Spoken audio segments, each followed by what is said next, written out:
Hey everyone, how's it going? Welcome to, obviously, this year's Christmas event and stuff. Always a great time, honestly. I like this time of the year, just because, you know, the theme of it and everything is always interesting to me, and I just like it in general. So today, what we're going to be doing, obviously, same as usual, you can check the description if you want to. Checking out the new unit and the new arc is the main focus of today. But there is also a new insight. That's why I've got Saintly XTheria on my loading screen right now, because she has a new insight which I think will be interesting, so I definitely want to have a look at that later. And I'm hoping that we can manage to get the new unit in the arc. We'll have a look at that in a moment. But before we do any of that, let's just quickly check over the news, because I know there is a couple of new things they've added in this update, which I think is going to be fun. Let's hope that we can get some great stuff this Christmas. Hopefully everyone can. It would be great. Right, let's just quickly check everything over here. There were a few changes and things in this update, I know for sure.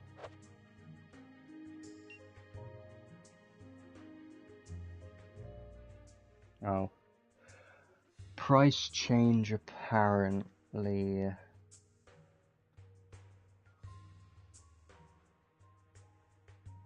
Adjusted. I wonder exactly by how much, because I'm in the United Kingdom, so I hope they haven't increased it or anything. Updated price will be increased to match the current price on iOS. Well, I hate that. That sucks, but what can you do? So, Saintly Mia in a new arc we'll have a look at in a moment. New insight for Saintly XTheria, we'll definitely have a look at that later, because I think that could be pretty solid. I've already got insight on her unlocked already, so we'll definitely have a look at all of her skills and stuff later on. But she's mostly a mage, but she does have a couple of like supportive skills in her insight, so I think it might be worth getting some of them at least. New skin feature, nice to have, I think, because if they start doing this for more units coming in the future, like maybe if they do this for collabs and stuff like that, then a lot of people could be quite interested in that, just because it's a cosmetic thing and making your units look different, and you know, some people might be interested in that. Obviously the downside of it is once a unit gets outdated, you won't really be using the skins anymore, because that unit would obviously be not relevant anymore. That's just the one thing I'm worried about, but that just happens in every gacha game, so can't do anything about that. But I do like that they're adding something like this. Like, we've seen equipments that can change what the unit looks like, right? Just the color change. But now we've got just a separate system, which means you don't have to equip that specific equipment anymore, so I think that's nice. Currently you can get these 3 skins in the shop, but you do have to buy them, so it's up to you if you want to buy them. It's just a cosmetic thing, doesn't change anything. I'm probably not going to get it, just because I don't care too much about buying cosmetic stuff in this game, because the game's already way too damn expensive for what, you know, he needs to get, which is the units and arcs, which I think is more important than just buying cosmetics. New events, I think, I haven't looked too much at the event. I farmed it, got all the tickets and stuff, but honestly there isn't too much to this event at the moment, because a lot of the stages are currently locked, because they unlock a bit later on. So at the moment there's only a couple stages, but it is still a good event to farm, because you can get the present boxes and open those and get some useful materials from those. So I think this will be a decent event to farm for sure, and get some nice stuff in there. Tower Trials hard, so this is going to be interesting, I think. I don't know exactly how hard it's going to be. I've done the first 10 floors just on auto, and it was easy so far, but maybe the higher floors will be more difficult, but I don't know yet, because I haven't gotten there yet. I'm definitely going to be doing these at some point, maybe like in my own time this week soon, but I don't know exactly how hard they're going to be. Mostly from this you just get crystals, so it is definitely worth trying to do this, because try and get as many crystals as possible, right? So it is still useful. Try and do this if you can. Definitely gonna do more of that. Unit test play quest and insight play quest like usual. They're both here. Insight for XTheria, obviously unit test play quest for the new units. Tries to summon beasts, new gachas, which is nice. Yeah, so with this tower, this hard tower has 50 floors, but you have to beat the 100th floor of the normal tower first. So there's 100 floors for the normal tower, and then once you've done all 100 floors, you can then do the hard Tower of Trials. So definitely worth doing that. And it says that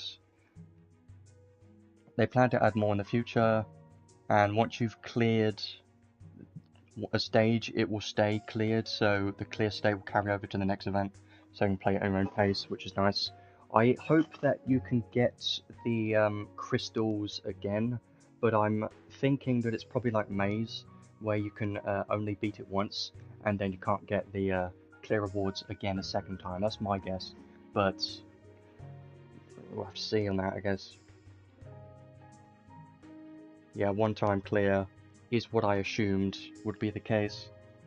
So we got new gacha, new step up, and ticket gacha, always nice. Yeah, it would have been great to have more crystals available, because I just really want crystals right now, because I don't want to be spending a lot of money just on crystals. I've been trying to get more crystals, but there's just not enough accessible in the game. There is a Redux step up gacha, so if you want any of these Redux units or arcs, then this is the place. Can be spun with 3 crystals. On step 5 you get a ticket, and you can trade the ticket for anything that you want in here. And I think this is pretty good because there are some quite useful things in here. I think the most useful unit in here is definitely XTheria, because she's got her insight and she's a pretty damn good unit for PvP, so she's worth having for sure. But also these LR arcs are pretty nice. I think Santa Girls is definitely the one that you want to try to get the most, because it's just a pretty good PvP arc, and it's a pretty good one in general.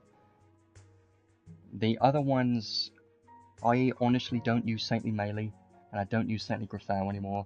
I rarely use Saintly Lilibet just because there are other supports and stuff in the game. I don't really use it that much anymore. So most of these units you can probably not really worry about. Try and get XTheria and Santa Girls arc. Those are the two I would try to get if you can. Those other two LR arcs, I don't think they have anything crazy in. Actually, I think that this one has the present buff thing that gives you damage cap, so I think that's solid. Yeah, these 3 LR arcs, if you get any of these 3, they're pretty good, but Santa Girl's definitely the best one there. Login bonus, obviously you can get some tickets and stuff from there, so that's always great.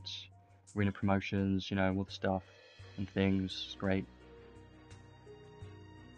A new flare system, so now you can basically have your own title. It's usually what I call them.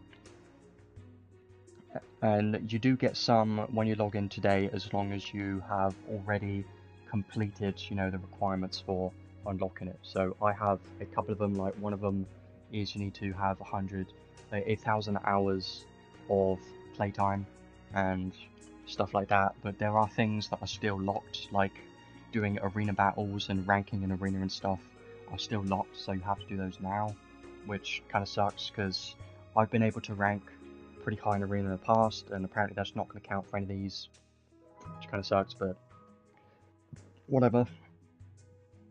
Is another thing to work towards, I guess. If you care about more of showing off your account, then I think this will be a good system, just for something else to work towards, I guess. New Godforge Alchemy for the Tower of Trials equipments, I think. I haven't looked at those at all. Some improvements, you can now have presets for unit skills. This will be pretty damn useful.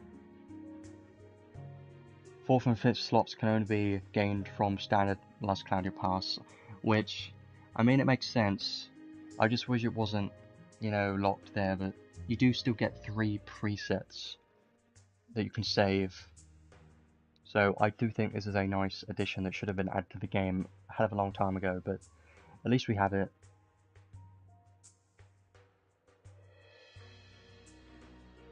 Yeah, well, I think it really depends. Let's say, for instance, there's a unit, right, that I like using in pretty much almost every content. Then maybe in that scenario, I would want more than 3 presets. Kind of depends, really, because you would have like one preset for arena, one for good battles, one for just normal stages, and then maybe you want specific presets for certain bosses or something. But 3 presets does sound fine. Here we go, something that you may not have noticed in this update. In events, the improved drill house quests. They improved the drill house quest so that they can now be skipped. So you can now skip the drill house quest in the events, which is great because that's the one thing I was annoyed about, is the fact that the events had tickets and use those to get XP and stuff, but you couldn't skip those, so it was kind of more time consuming compared to the normal stages, so I just prefer doing the normal stages because I could skip those. But now we can skip the stages in the events, which is the drill house in this current event, so that should be a thing going forward, is in all events it should be able to be skipped now, which I think is going to be great. Definitely something that should have been there from the beginning. Improve the skill column of the unit skills. Detail screen. Can be seen whether the damage of the skill is based on strength or intelligence. That is going to help some people. Definitely newer players, it's going to help for sure. Unit filter option. Equipped arc skills. Sure.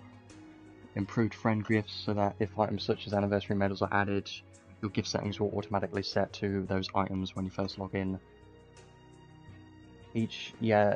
Added tabs for each gacha type on the gacha screen. That's something you'll notice straight away when you go to the gacha screen, which basically just separating them out, which I think is a good change. Add the skins tab to your inventory, sure. Other updates. And yeah, that's pretty much everything, but there are some nice changes for sure. So, now let's have a proper look at the events and gachas and whatever. The unit and the arc I think is going to be most interesting. So we've got different tabs now. Obviously free is just your friend gacha. Tickets, obviously ticket gachas, right?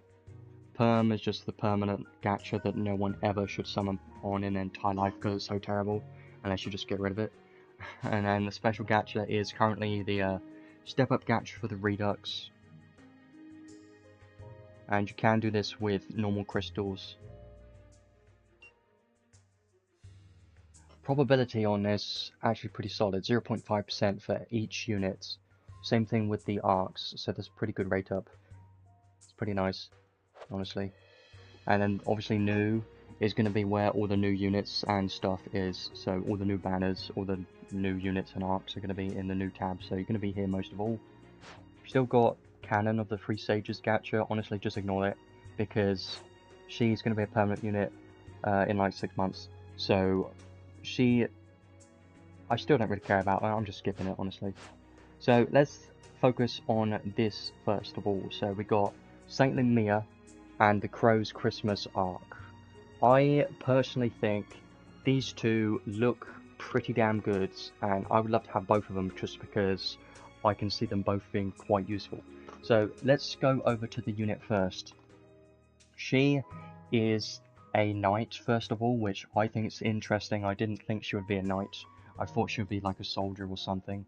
Maybe a god type I was hoping, but it makes sense that she's not a god type because that was only Prefect of God Mia, and this is the normal form of Mia, just a Christmas version. So I guess a knight is fine. HP looks nice, strength, defense, intelligence. Mind is very high, which is great to have, and strength. She is going to be pretty similar to Prefect of God Mia. They are both kind of similar to me. attribute resistances look pretty good apart from fire, but nothing to worry about really. That's kind of expected because she's going to be an earth damage dealer. Element resistances, nil to stun and curse. Love to see that on a physical damage dealer, so that's perfect.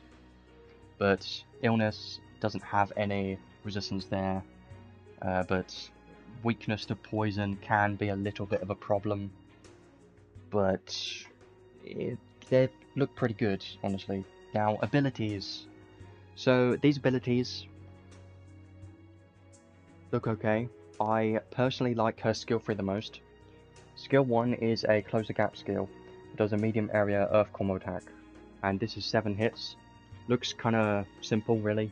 Close the gap skill on a skill 1 though is very useful to have for sure, because being able to close the gap with a skill 1, because your skill 1 requires the least amount of SCT to use, is just quite a good utility skill to have on any unit, so I like that.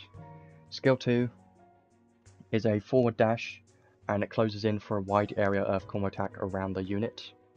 So this basically, so it charges to the enemy, right, closes in, goes to the enemy, and then it does a wide attack around this unit, so around Mia, it does an attack around her, so it kind of charges the enemy and it does attack around her. This skill is 11 hits. It looks pretty nice. Nothing crazy though, but I still think both of these skills look pretty nice. I don't really have much to say about that, but we'll definitely try them out a bit later on. And then her skill 3, I like this one the most. It just looks the most useful to me, especially for PvP. I'll probably use this one the most. So medium area earth combo attack around the target, right?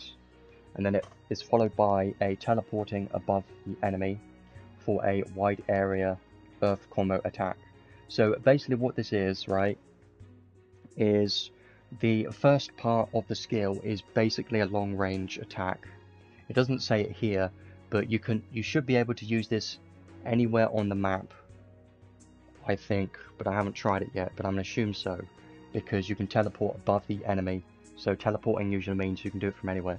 So you do a attack around the enemy, right? And then it teleports above the enemy, does another attack.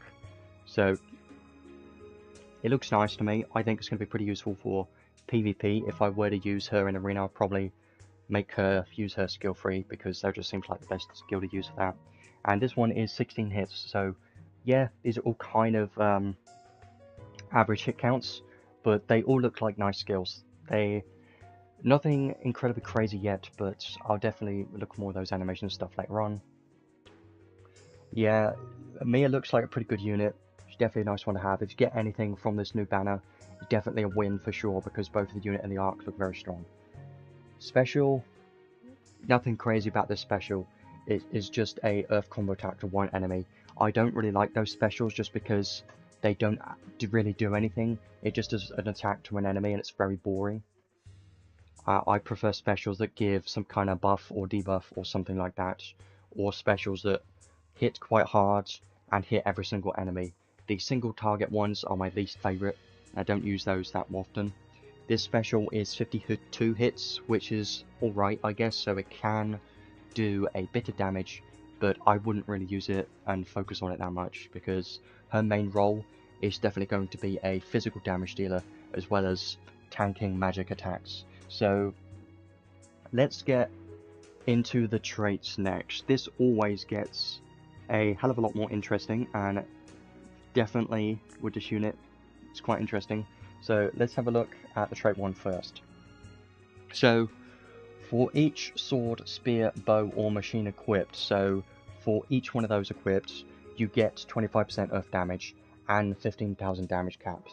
So this basically means you're locked to these specific weapons, but it's not a big deal because we have a lot of swords in the game, and we have more accessible machines like Trishula that you can use. So I think that's fine. I think the swords is the main one there. Since she's holding a spear, she's probably going to have some spear boost skills in her kit. So what I would probably do is a spear plus a sword, but we'll talk about that later. But this does mean you can have her either single wield or dual wield. It depends where you're using her in, really. Equip weapon and armor strength slash defense slash mind plus 150%. So basically, the strength of your weapon will get 150% more strength, right? So it'll increase by 150% of that weapon. So if it has 300 strength on the weapon, they'll increase that by 150%. So that's like 450 more strength that you're getting from that, which is nice. And obviously if you have two weapons, then it's going to be even more strength, so that's great. And then if you have an armor, it's going to do the same thing from those stats. So just some nice stats, can't go wrong with that. It's okay. Here's my favorite part about this trait though. You know, Mia and Prefect of God Mia has an attack, like an extra attack. I've always been a fan of that, just as quite good and interesting to me. When skill attacking, it activates a Christmas tree that deals a powerful attack to the target enemy. Now, I don't exactly know what this damage is going to be, if it's going to count as like arc skill damage or magic damage or physical damage. I don't know, but I would assume it's probably the same as what Prefect of God Mia has, and probably normal Mia as well. It's basically the same thing, but it's just a different animation, and it's a Christmas tree. So I do like this part of Mia's kit, because I assume if you have dual wields, then it should double the hit counts of this Christmas tree as well.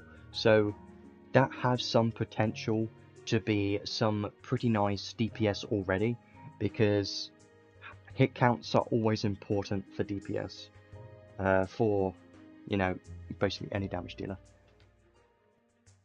And the fact that this Christmas tree is going to do an extra attack, and you could dual wield with this unit, I think it could be pretty good, but definitely going to need to test that for sure. But there is more in her kit that increases the damage of this Christmas tree, so I do think it should do some decent damage, and it's basically the same as Prefect of God Mia's light beam attack, because the same with the base form of Mia that does a thunderbolt. It's basically the same thing as those, but on a new form of Mia, so always loved that. So now we get on to the trait 2, which I like this one too. This one's a great, more of a supportive trait. Won't flinch from magic attacks. So every single magic attack that hits her, she is never going to flinch from magic, which is great. That's the same as what Prefect of God Mia has. She can't flinch at all from magic, and that is why she has been a very strong PvP unit for such a long time, because of her not being able to flinch from magic. Is just very useful, because Blizzard spam and just magic spam was a thing for a very long time in Arena, and magic is still quite important in PvP and is very relevant to this day, so being able to not flinch from every single magic attack is just very useful. It's very strong. Magic, attack, and special and counter damage taken minus 25%, but when you have an armor equipped, then it boosts this effect to minus 50% instead. So we've seen something like this before on other units like Diaz and Claude from that collab. It's a pretty much similar thing to that. If you have an armor, it boosts the effect 50%, but if you don't, it's only 25%.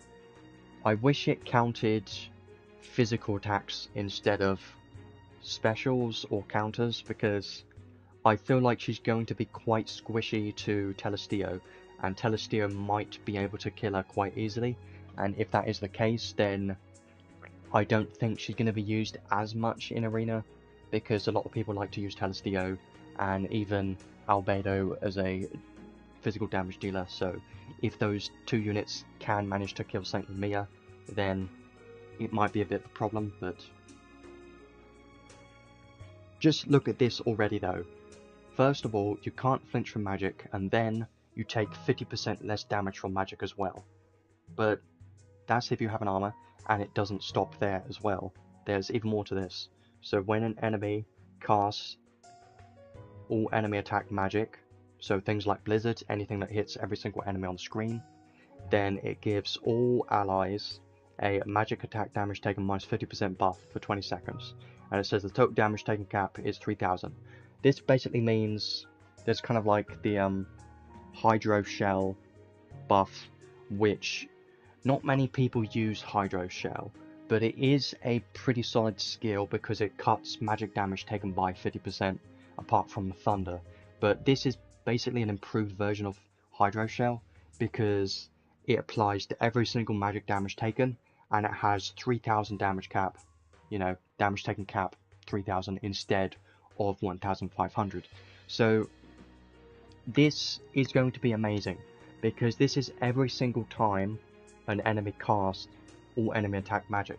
So this is I'm more thinking of guild battles here because Lilahar is still the best mage that most people use in guild battles and even arena sometimes. We still see it quite a lot. But mages like Lilahar are probably going to struggle against Mia, and Mia being able to give this buff to take 50% less damage from magic attacks, and it refreshes every time that an enemy uses all enemy attack magic. It just sounds incredibly strong, and I think it's going to be so good. So now think about this again.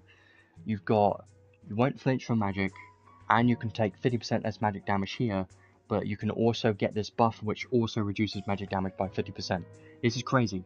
I think she's definitely going to be able to tank pretty much every single form of magic damage that we currently have in the game, because her magic damage mitigation just seems pretty damn crazy already, just from this one single trait. So that's amazing, and I think it's going to be pretty damn good, especially in guild battles. On your forts, I think she could be a pretty nice unit to have. But you also have to be aware of the fact that she doesn't have any physical damage mitigation here. So if she gets hit by any physical attack, I don't think she's going to be able to survive. But we'll have to wait and see on that one, because maybe she'll be able to tank a little bit, but I don't know yet. So far, it's looking pretty damn good. Kind of very similar to Prefect of PoG Mia, but more tanky, for sure. Has this supportive buff to give the team, which is always going to be amazing. It just seems very good in general, and she has the ability to use 2 weapons, and she's not locked to only being single wield. You can use 2 weapons if you want to. So I do really like these traits. These 2 traits are very good to me.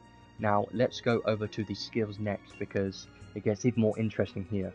So first of all, we have a new magic spell, Mia's Christmas Cooking. This one sounds quite interesting to me. Restores one ally's SCT by 15 seconds, right? But when activated, it greatly cuts that target's poison resistance, and there is a chance to give poison. There is also another skill down here that can synergize with this, but we'll get to that when we get to it, I guess. Basically, you can spam this and restore SCT on any unit, so you can use this on Mia herself, or you can use it on a different physical damage dealer in your team. You have quite a lot of options with this, and I think this is going to be pretty damn nice, and I do think it's going to be quite amazing. So I do like this skill. It costs 45 MP, which I think is okay. Things like Glass Record is 60 MP, I believe, but that would give 15 SCT as well, but to the entire team, because of Spirit Breath on top of the 10 seconds of SCT makes it 15 seconds. So this is kind of equivalent to that, but it's a single target version, and there's a chance to give poison. We'll come back to this once we read another passive skill down here somewhere. Magic defense up 2, magic defense up max, great stuff to have. Resolve up max, more defense in mind, sure. Even more strength, defense, HP, love it. Proud Force. She doesn't have any critical up skills here, which is interesting. Guard, Spell Guard, Guard Charge. I do like Guard Charge, it's a pretty nice one. Spell Guard, I think is a bad thing, maybe, because she already can't flinch from magic attacks, so usually I remove Spell Guard on Prefect of PoG Mia, so it might be the same case here for Saintly Mia, but it really depends. If you want her to use skills when a enemy magic spell is going off, then you're going to want to remove this for sure. But if you're okay with her guarding while an enemy spell's going off, then keep it, but I think most of the time you're probably going to want her to be doing something instead of guarding, so it's up to you. But probably in arena I would remove this, but in guild battles, it kind of depends really. Mind down evasion, chance to nullify mind down debuffs inflicted by active skills, just a nice one to have. Knight mastery, so she is a knight. It gives her physical, magic, special counter attacks, and anti-soldier type effect, and she takes 10% less damage from soldiers and gets 10% more defense. So it's pretty nice. She gets Soldier Slayer, which is the only form of Slayer that she has, but having some form of Slayer is still okay. But I wish she had Divinity Slayer or something like that as well, because that's always nice to have. Divinity Slayer would have been amazing. I would have loved to see that, but that's the best that we got for the here. Auto critical and haste, very nice. I assume Brave should be down here somewhere. I guess so. Awaken 2, very nice because it's currently not a learnable skill, so it's very nice to see this on a unit. Pride 2, same story here. It's not learnable yet, so it is a very nice skill to have on a unit because it can stack with Pride 1 as well, which is teachable. Silver Lining, at max HP you get 20% more skill damage. I do like that one as well. Earth High Drive, she doesn't have Mega Drive or Giga Drive, which is interesting. But she does have Earth Attack Raise 3 and Earth Attack Raise 4, so that's nice. Earth Critical Raise, very nice. Your Feast, I do like this. Basically it's the same as Pirate Feast, but it also restores your HP at the end of the battle. Fully restores all your SUT and restores 20% of HP. Sky High 3, I think this is nice for sure. Fair and Square, I rarely use Fair and Square just because it's a bit expensive, but having it on the unit I just think is quite useful. Serenity, I love this skill, I always have.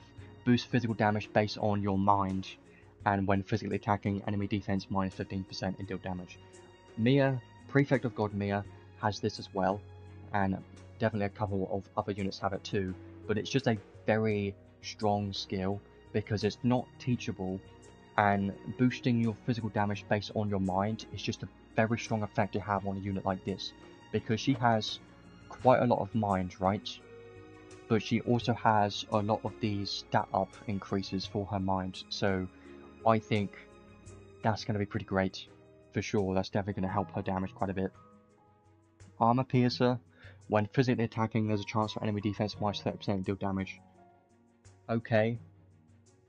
I think the good thing about this is it can stack with piercing if you really want to use both of those.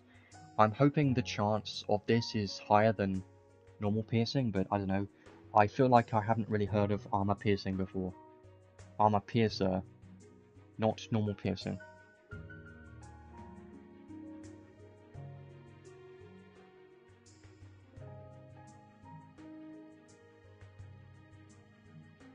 Yeah, they didn't have mind. That I was thinking about that earlier, honestly. Two-handed spear boost, 4. When only one weapon is equipped and it's a spear, then you get 30% damage for physical and special attacks and 12,000 damage cap. It's pretty nice. Spear Giga Boost, here you go. 15% physical damage, 3,000 damage cap. Take 15% less physical damage. This one's great. I love this one. So I think for sure you're definitely going to want to have at least one spear equipped 100% of the time, because if you're single wielding, I'm pretty sure you must have a spear, because you've got two-handed spear boost 4, and you've also got spear giga boost, so that is 15,000 damage cap that you would be missing out on. So I highly recommend use a spear. And even if you're dual wielding, having this skill, or just by having a spear, is definitely worth using for sure. Now we get onto the more unique skills down here. These are always interesting to me. I like these the most. So that's impossible. Yeah, this is the one. When the magic Mia's Christmas Cooking gives poison, then it gives units rage and a buff for the next skill used, damage 150%, damage cap 100,000. So here's the thing. Basically, when this spell gives poison to the unit that you use it on, right, then Mia is going to get rage, and Mia is going to get a buff that makes her next skill do more damage and have more damage cap. So I think that's pretty nice, but there is a problem with this, and that means the main problem is that it gives the unit rage. And if you don't know what rage does, because we don't hear it that often, rage means you can't use your spells. So it prevents you from using your spells, but it gives you more strength. The problem with that is you can't spam Christmas cooking. So that is the main problem. But obviously the a workaround for that is just to remove this skill. But then you're not getting that skill damage buff and the damage cap buff on Mia. But if you just want her to be a support to spam this spell, then you could do that if you just remove this passive skill. But the alternative to that would be trying to increase that the unit that you're using this spell on, increase their poison resistance as much as possible. If that works, I don't know, because it says it greatly cuts the resistance and chance to get poisoned. But I think if you want Mia to get even more damage, then definitely keep this passive skill on. But if you want Mia to be kind of a support unit because of this skill, then you could just remove the passive and keep this on and spam it. So you do have options here, but I think most of the time, especially in PvP, you're definitely going to want to keep this passive skill on. I think I would only consider removing this if I was using her in PvE content, and I really wanted her as my only support that has a way of restoring SET. But that is only if you're limited on SET restoring options, because if you don't have like Honey Elixir and stuff like that, then this will be an alternative that can work for you. But there are much better options, so you could just be fine with keeping this on pretty much all the time. It just depends on what your cat has, but I still think it's pretty nice. Give the trait Evergreen Grove's Christmas Tree attack damage plus 50% and damage cap 20,000 and deal damage 250% more to guarding enemies. This is pretty damn crazy, but here's the thing you've got to think about. This is only to her Christmas tree from this trait 1. So when skill attacking, it activates a Christmas tree every time you use a skill, right? So this Christmas tree attack is going to get 50% more damage and have 20,000 more damage cap, but it will also do 250% more damage to guarding enemies, which is a hell of a lot of damage. It is ridiculous amount of damage on guarding enemies. It's crazy, right? It's pretty good.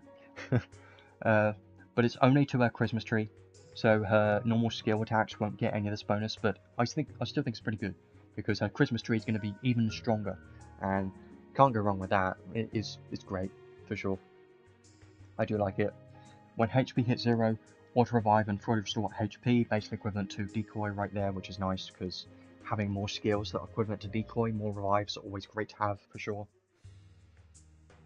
And when revived, it revives all incapacitated allies with 100% HP once per wave. This could be pretty damn good in PvP and just any stage that spams magic attacks. Because let's say, for instance, she is the main magic tank in your team, right? And you're up against some kind of boss or enemies that spam magic and do a hell of a lot of magic damage, and your entire team dies, then she can revive everyone else in your team. So I still think it's good sometimes. And even in guild battles, if their attack team Lilahar kills your entire team apart from Mia, Mia should be able to survive that because she's quite tanky against magic attacks, and then she should be able to revive everyone once. So I think it's a pretty nice passive skill to have on this unit for sure. It's going to work quite well against mages, especially all attack magic attacks. It's going to be great. So, Saintly Spear. another spear skill, earth damage 20% and damage cap 10,000. But when equipped with only one weapon, damage cap 40,000 instead. And when you have a spear equipped, enemy defense minus 20% deal damage. It's pretty great. You know why? Well, obviously the damage cap's pretty great, right? You get more damage, and it's a unique skill, so it's great. But the piercing effect here, enemy defense minus 20% deal damage all the time, as long as you have a spear equipped. But that's also going to stack with things like armor piercer and serenity. So think about that. That is a hell of a lot of piercing, and you can even stack that with piercing skill as well. So then you've got serenity active all the time, and then you've got the saintly spear active all the time, and then sometimes you'll have armor piercer, and then if you put on piercing as well, sometimes you'll have piercing. And imagine if all of those proc at the same time. That's going to be a hell of a lot of defense reduction. But it is per hit, so it's kind of random, but it is sometimes you're going to get a strong hit because of this, because she has quite a good amount of piercing. So I do think that's great. And you know what that makes me think of instantly is high defense units like Melza, right? I don't know, I'm going to say probably not. She probably can't kill a Melza, but I would like to say I hope so, but probably not. It's just that she has a lot of piercing, so it does help a bit. That's definitely not enough to kill a Melza for sure, because she's damn tanky, but it's a step in the right direction, right? Like, you can't go wrong with more piercing. It's always great to have more piercing.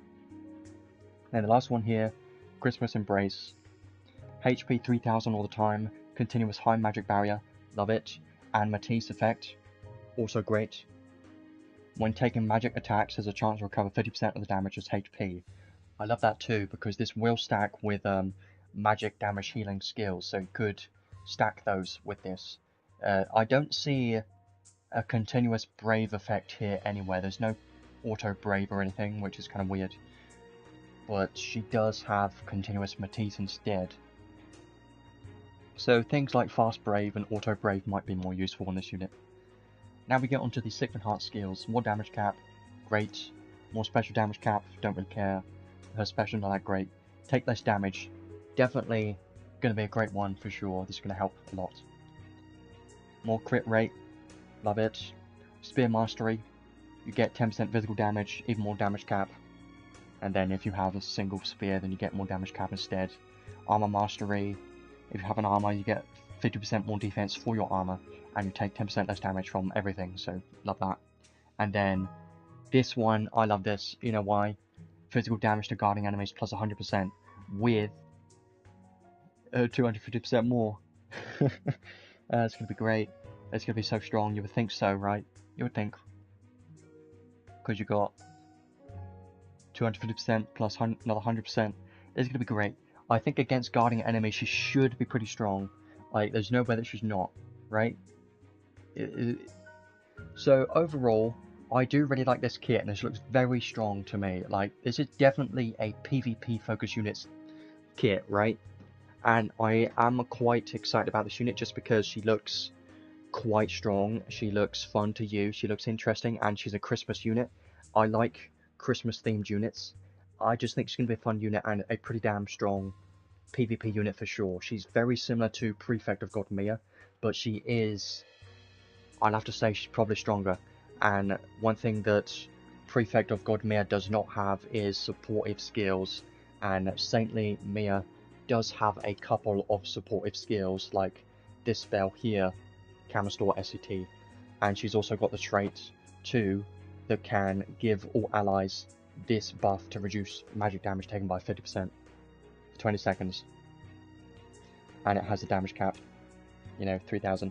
But this kit just looks like a different form of Prefect of God Mia to me, and because of that, she just seems like she's going to be very good in PvP, and there's no way that she's bad. Like, there's no chance that she's going to be bad.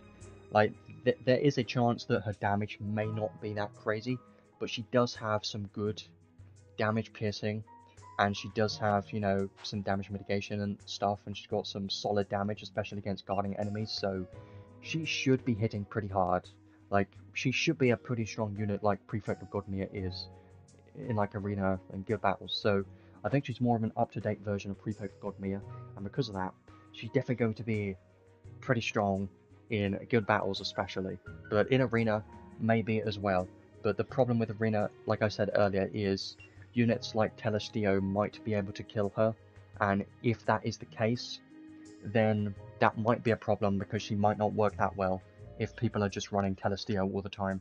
So, more situational, but if you know you're going up against a full magic focused team, or if you're, you know, in guild battles, then I think she's going to be perfect because she's like the best magic tank type of damage dealer in the game that we have right now, kind of similar to Prefect of God Mia. So I think she's definitely going to be quite a strong unit, and I would very much like to have her just because she seems like a very fun and very strong unit to have for sure. I'm wondering how her DPS is going to be, how she's going to be in PvE content, because I don't know yet. I haven't tested her out or anything in battle yet, but she seems like she could be a pretty good unit. So now we get on to the limited arc. Now this one seems pretty damn good as well. Let's start with the trait. I really like this trait. This trait is amazing. Reason being, the trait at the bottom is really good.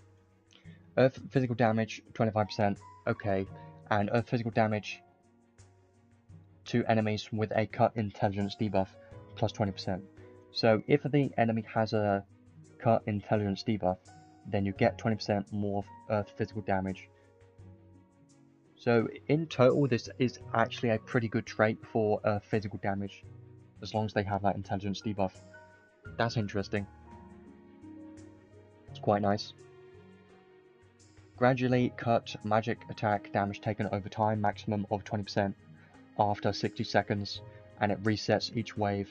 I'm not a big fan of this just because 20% isn't that much, and you've got to be in the battle for 60 seconds, so it just takes too long. 60 seconds in PvP terms is a long time, and you know, 20% isn't that much either, but it's something, I guess.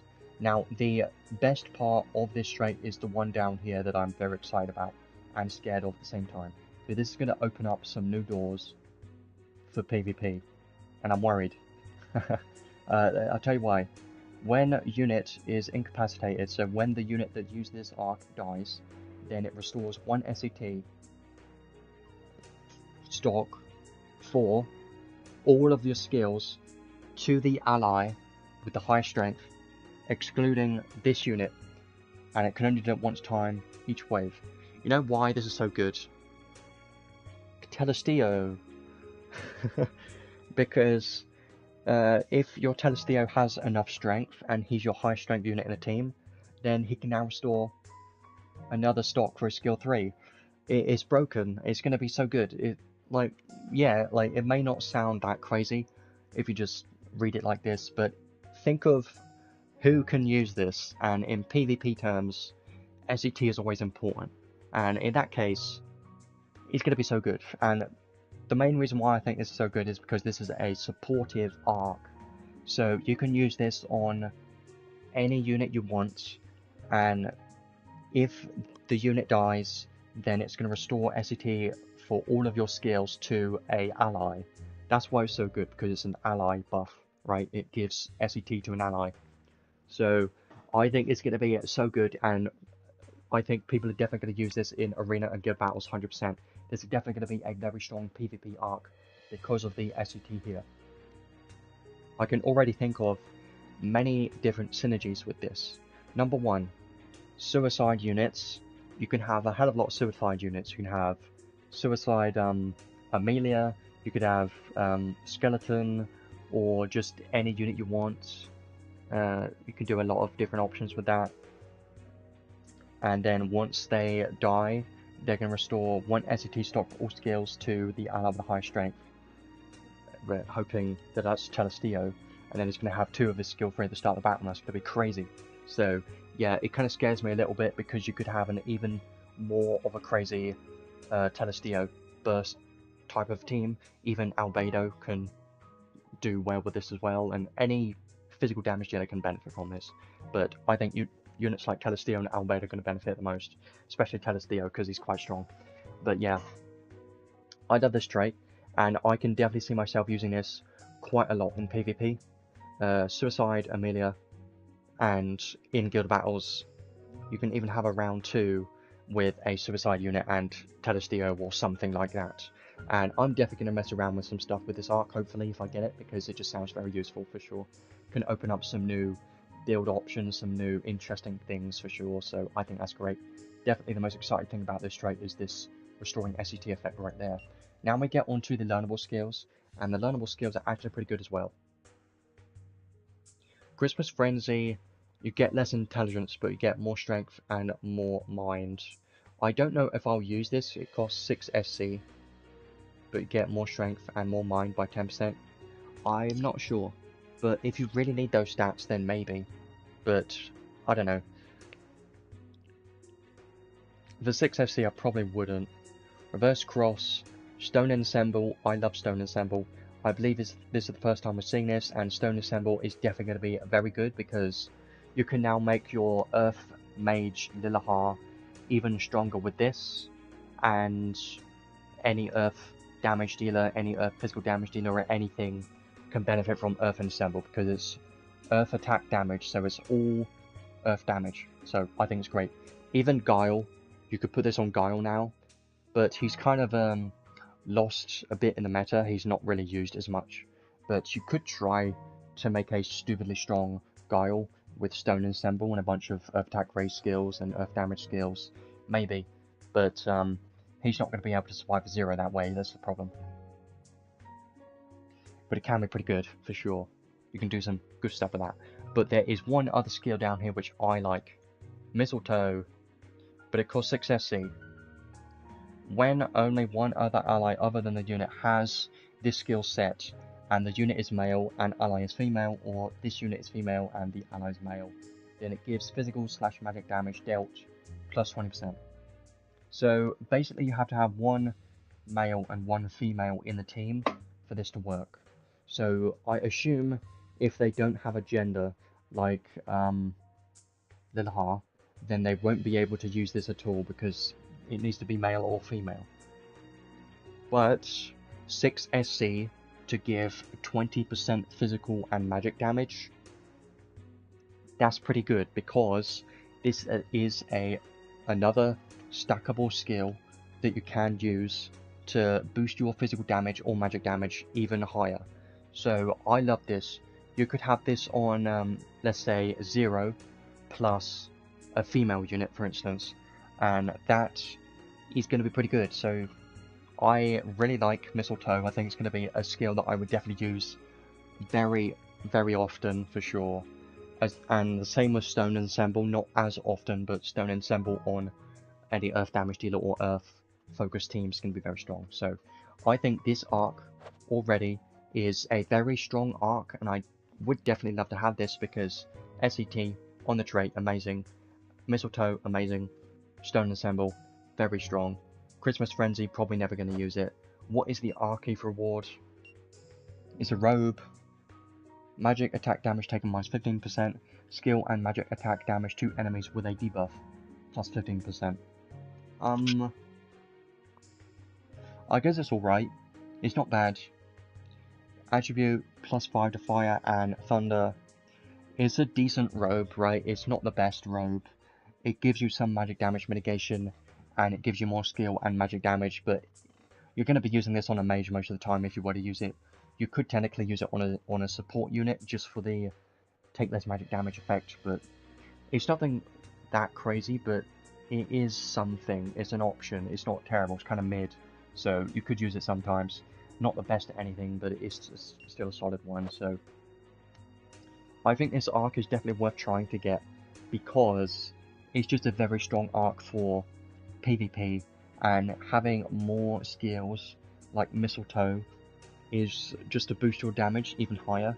I love these types of skills. These types of skills are my favourite skills because they are stackable and they're unique, that you know for sure that no unit in the game is going to have in their kit because it's a unique skill just to this arc, and it can give you more physical and magic damage dealt. So I really like this arc, and I would really like to have this because it's just so strong. It seems like it's a very good one for PvP. So overall, this banner, definitely a very strong banner, because first of all, you have Saintly Mia, who is very similar to Prefect of God Mia, and is going to be a very strong magic tank and physical damage dealer, and it's going to be quite useful in PvP, and can give supportive buffs like this and restore SCT. She's going to be so strong, she's going to be very good for sure, so she's definitely worth trying to get. And you've also got this ridiculous arc that has some very good skills, and it has the trait that restores SCT, so I think this banner is definitely a good banner to try and get something from, because the arc and the units are both very solid, and if you get one and not the other, you can't complain because they're both good. There's nothing bad in this banner. Like, this isn't a type of banner that has a good unit and a bad arc. They're both very strong. So that's why I think the value of this banner goes up a bit, because they're both strong. And if you get the one that you didn't want, it's still a very strong one. So I think it's a win either way. If you get the unit or the arc, it's going to be a win because they're both very strong in this banner. This banner is a limited banner, and this banner will come back every year, but you do have to keep in mind that you have to wait a whole entire year for this banner to come back. But there is a big but with this, that the unit may come back in the future for like Valentine's events and maybe some other gachas and stuff in the future, so it may likely come before the next Christmas next year, but it is limited, so I think it's probably worth doing a couple of summers on, but it's not a collab, and collabs are even more limited than this, so I guess it's up to you. But I think everything in this banner, these two things are very strong, so if it were up to me, I would definitely consider trying to do a couple of pulls on this banner just because they're both very strong. If you get one of them, it's a win because they're both very good. So now let's go over to the trading space. We have to have a look at Saintly Mia's paid equipment. So they're right here. She has a spear, of course. Gives strength and mind, basically what I expected for a spear for Mia. Earth physical damage 30%, very nice. And damage cap 2500, okay. And then the Christmas tree attack damage from the trait, Evergreen Growth, does 50% more damage. This is crazy. So the Christmas tree is going to do 50% more damage. On top of the 250% more guarding damage and even more damage from that skill as well. And this just seems like a very strong spear, and honestly, I would love to have this spear, but we do have a couple of spears available, so I'll have a look at those later, but just know that this is definitely going to be a best in slot spear for damage, just because 50% more damage from a Christmas tree is really good. And now we go over to the armor, which has HP, defense, mind, pretty nice. The trait, it won't faint from enemy attacks, that's very useful. Physical damage cap plus 5000, and physical damage taken minus 20%. This is definitely going to be quite useful. Even gives you poison resistance because she does need that, and 10 fire resistance as well. So this is a more of a you know, survivability type armor. It doesn't give you any form of damage, but what it does give you is you can't faint, and you take 20% less physical damage, which might be enough to make her able to tank Celestio. That is definitely going to help a little bit, so that is definitely going to help. And the poison resistance will help. The fire resistance might help. If you can boost her fire resistance a bit higher, then it might help more, but I still think this armor is pretty solid, and this spear is pretty solid. They're both very strong, but if I were to choose one, which one would it be? It's kind of hard to tell. I can't really decide yet, honestly, because they're both very strong. But if I were to go for a more damage-focused build, this would be better. But again, it depends on what you have. If you don't have any spears at all that are good, then maybe consider this if you want her to do even more damage. But this gives more damage cap than the spear, but that is because this is basically making her single wield, so also keep that in mind. If you get this armor, then that means that you won't be dual wielding pretty much that much. So this spear you'll probably use more often than the armor, because you can have this spear and you can also dual wield with it. So you can have the spear plus like a machine or any other weapon that you want. But if you get this armor, then you're going to want to try to go more single wield. So I guess it's up to you. I think they're both very good. I don't really have a recommendation just because they're both strong, and it really depends on what you want and what you need. So just look at what you have on your account already before deciding. If you have the 25 credentials already, then just check what you have. If you have a good earth spear or just a good spear already, then you may not need this, and you might be better off with the armor. But if you get the armor, you've got to think about where are you going to be using Mia the most. Because if you just want to use her in PvE content, you don't really care about arena or guild battles, then you're probably going to be using her dual wield more often. So because of that, you'll probably be better off with the spear. But in arena, it might be better to get the armor. I think, maybe. So, I honestly would like both, but if I were to choose one, maybe the spear. Just because you can use it more often. But yeah, I'll come back to those probably a bit later on. We have the event. I've already gotten the tickets from this event. We've got Mia prisms and stuff. So it's just a basic event. You got all the normal stuff that you would in any normal event. Inspiralis materials and stuff. Cutting knives are for the Christmas presents that you can open.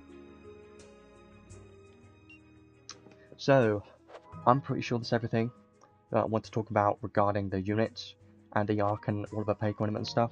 So we might as well do some summons now, because I really want to get this unit and I really want to get this arc, because they both seem very strong. I have farmed the events already, got every single available ticket, but there aren't that many tickets available at the moment, because there are quite a few stages that are locked.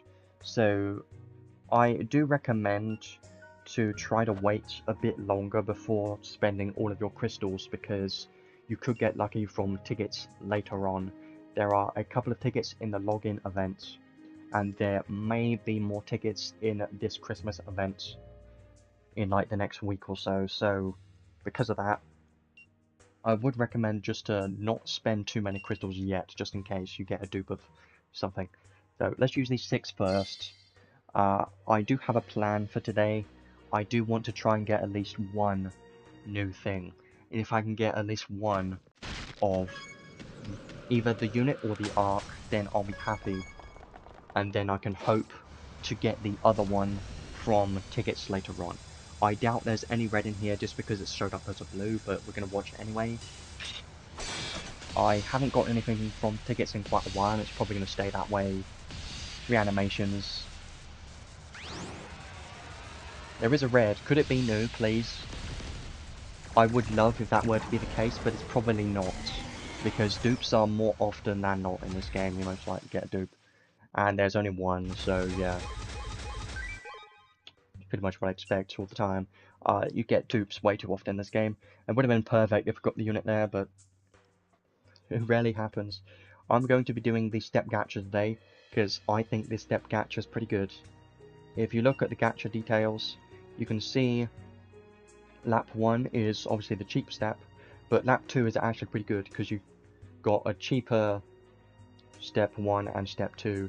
That one's 1,000, that one's 2,000, so I think I'm going to be doing lap 1 and lap 2. And I'm going to hope to get both of these, at least one of those. I would like to have at least one, because they both seem like they're going to be very useful. If I were to choose one though, I would choose the arc. I'm probably going to skip this one unless it's a gold, which is not. Yeah, it's only Zekus and it's only 2, so you can't expect anything from that one.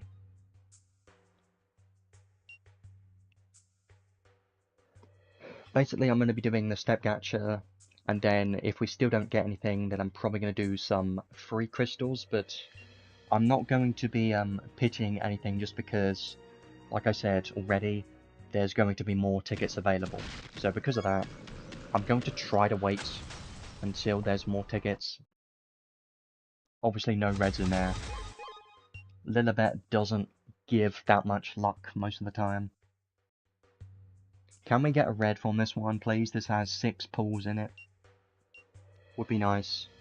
But can't be any dupes. We need new stuff.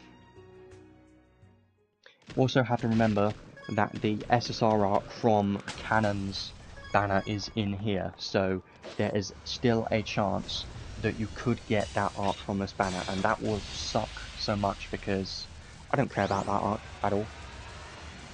Obviously I expected this to stay gold, but there is always a random chance that something can go red. But that has happened a couple of times. Not that many. Here we go. Here we've got the first temple. I will do step 2 as well. I don't know if I'm going to do step 3. Probably not. I'm probably going to do step 1 and step 2 and then stop there. And then start doing 3 crystals. But let's hope that we can get something new from this, because I'd really like to get them both. If I can get one new thing today, that will be amazing. Because then I can chill out, farm the event, and then hope to get the second one from tickets and daily pools. That's kind of what I'm hoping for at the moment. So let's please get something in here. One animation. I didn't think that was going to be enough, but there was a red in there. Can there be more than one? Answer is no. Of course.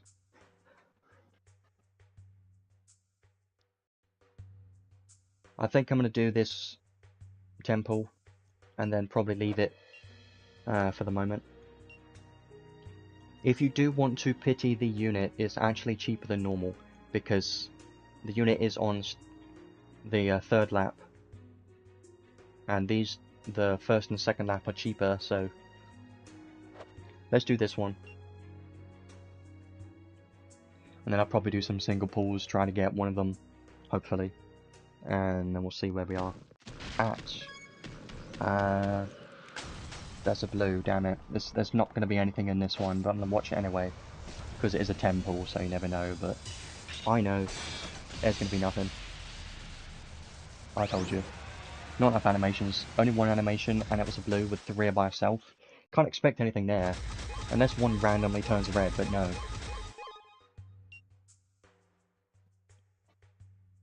So this would have given me enough credentials for one of the paid equipments at least. Let's just have a look. Yeah, I got 31. I'm considering getting both of them, honestly, but I don't know yet, really. Let's slow down a bit and do some single pulls with 3 crystals, because I still need something new today. It's Christmas, almost, and you would think it would be all about gifts. So I need my gift, which is going to be Mia, right? Or the Ark, or both. You would think so. I'm only going to watch them if either Zekus or XTheria shows up and it's a gold. Those are the only 2 scenarios. I'm going to be watching it completely. XTheria, but when it is a blue, there's no point in watching it, because that can just happen.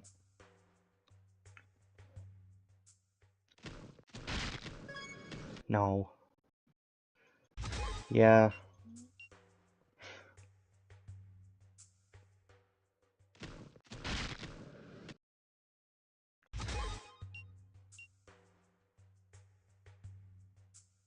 Well, honestly, I like the Ark more than the units. But they're both very good. I just think the Ark opens up more than the unit, but they're both great. I would love to get everything from this banner if possible, but I don't know if that's going to be possible, considering I don't have as many crystals as I would, and I don't really want to pity if I can help it. There's no one there. This is bad. We're not getting any reds from this yet.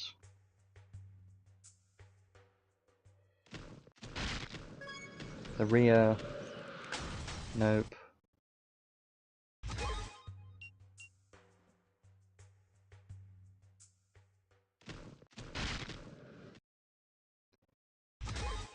There's no red in any of these single pools, which sucks. But even if there is a red, it has to be new. It can't be a dupe. Oh, come on, why? I'll watch it. No, I won't.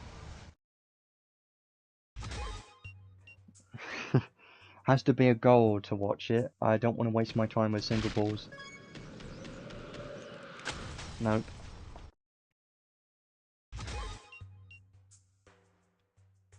I mean, because I don't have anything that's banner, there's no reason not to do a 10 pull, so...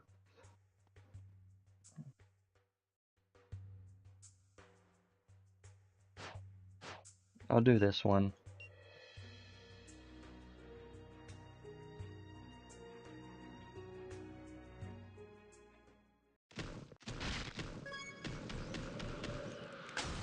Nope. That's not great because it's a blue.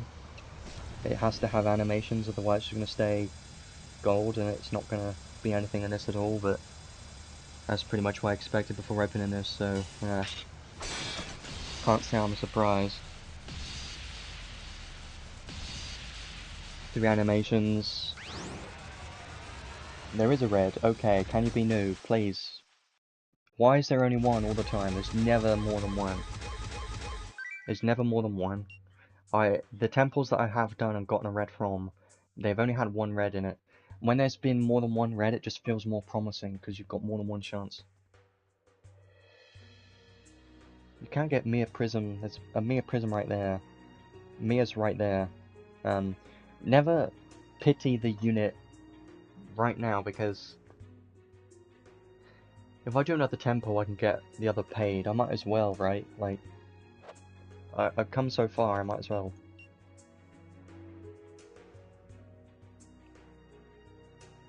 This will be the final 10 pull, and then I'll try and do single pulls to get something. Please. I just want one new thing now, and then I can stop and not worry about it, you know? That would be great. But that's not going to happen in this temple, because there's nothing in here, because there's only 1 animation, which wasn't enough. Sad. Okay. I'm still going to try and do a couple more summons, because I do want to get something. Because everything in this ban is good. So I can't not.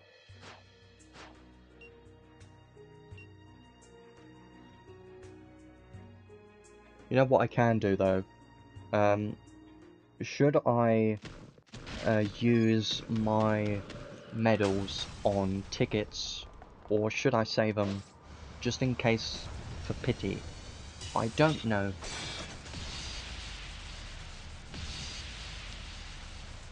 I don't want to watch this one. This one should be a red, right? Like, there's no way that's not. There was a Zekis, and the gold showed up, so you would think there would be something, right? I'm still disappointed.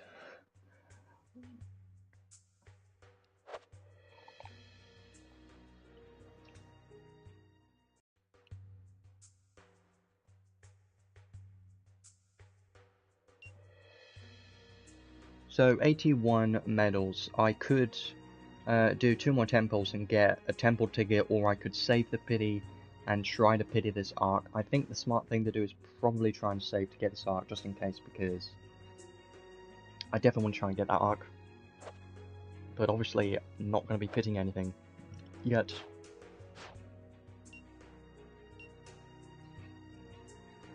But let's please just get one thing. All I want is just something new that is not the SSR. Please. Oh, it's a blue. I don't like seeing blues. I'm not skipping though. Nope. It's done this to me many times today where it's only been 1 animation, so I can't be surprised. Can you go red? No. Last temple. Other pulls are going to be single pulls. No blue.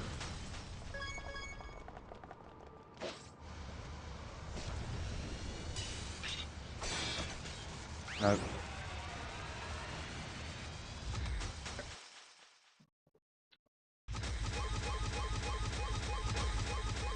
It doesn't feel like Christmas.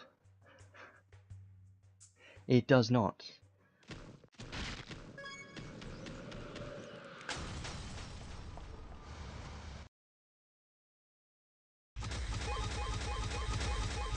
Because it's not. It's not Christmas.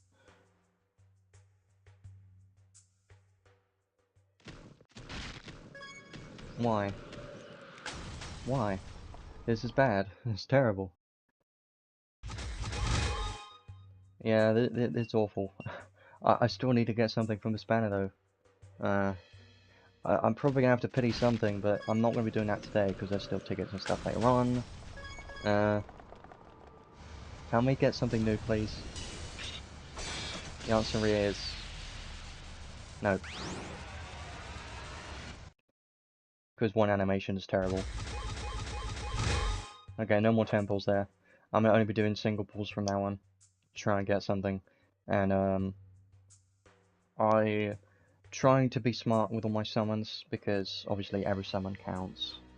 I'm gonna be saving these medals just because I'm hoping that I can get the units from tickets or the next single pulls, and then I will spend the rest of the medals on this arc. That's probably what I'm going to try to do, but it never always goes to plan, so let's just go for a couple of these for a little while. Hope to get something new that isn't the SSR arc that I don't have, and yeah.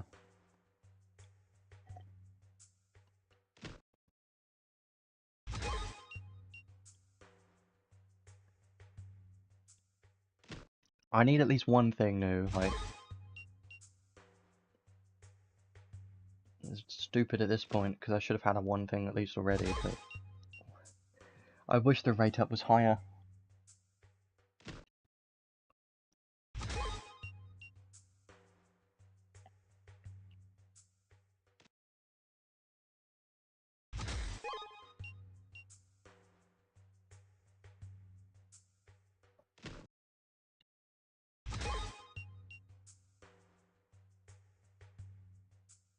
I feel like I'm gonna be here for like all day and end up having nothing left.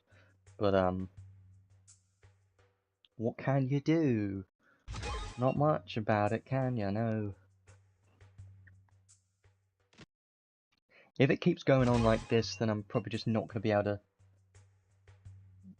pity any more units ever again.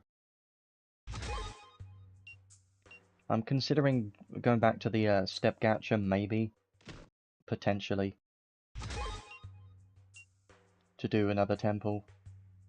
I'm thinking about it. At this point, you might as well.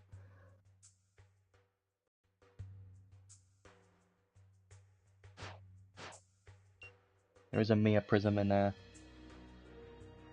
And if I do 3 more, I could get the units. You know,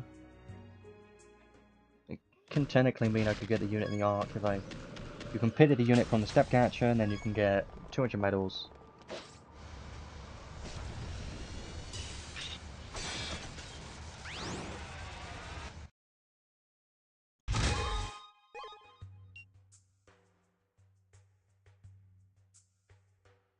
Well...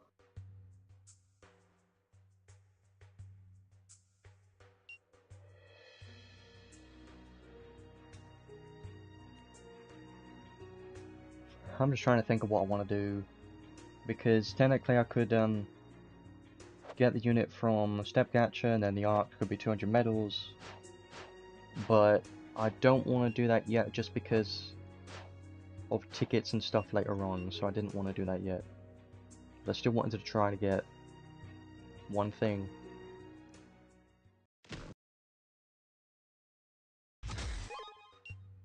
So I'll keep doing a couple singles, I suppose.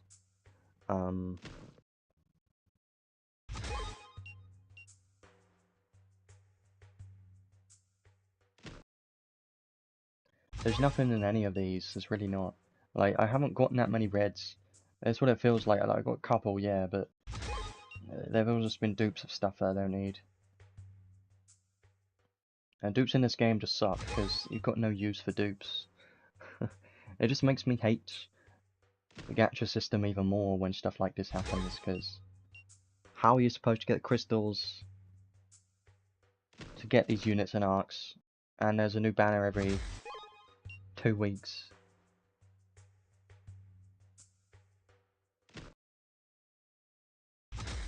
I don't like seeing you when you're a dupe. You have to be new. And then when you're new, I can stop summoning. Right?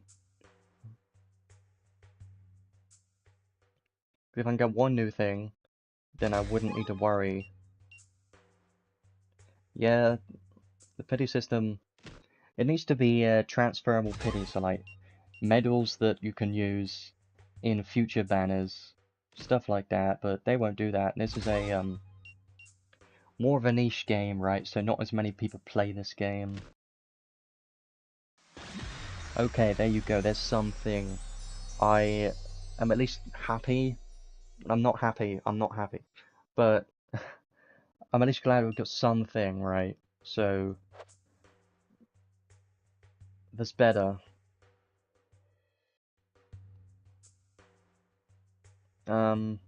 But now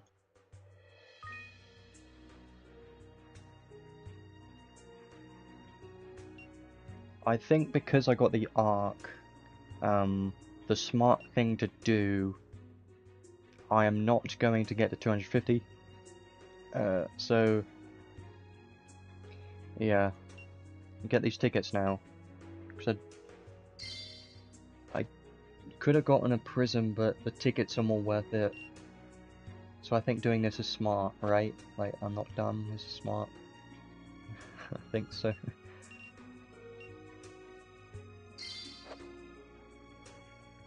Because I'm not going to be doing that, because if I don't get anything from tickets at all whatsoever, then I can just do these 3 temples right here. Obviously not going to do those today, but if it comes down to it, in the end of this event, once I've gotten every single ticket available, and if I still don't have the unit, then I'm probably going to end up doing this. But let's hope that that isn't needed. Let's do these 4 first. Obviously not going to get anything from here. Yeah, it's not really free, is it, though? The Rhea, I'm not going to watch it as a blue, as a gold. Okay, I'll watch it, but I swear to God, if you give me a limited arc that I just got 2 seconds ago, I'm going to be so mad.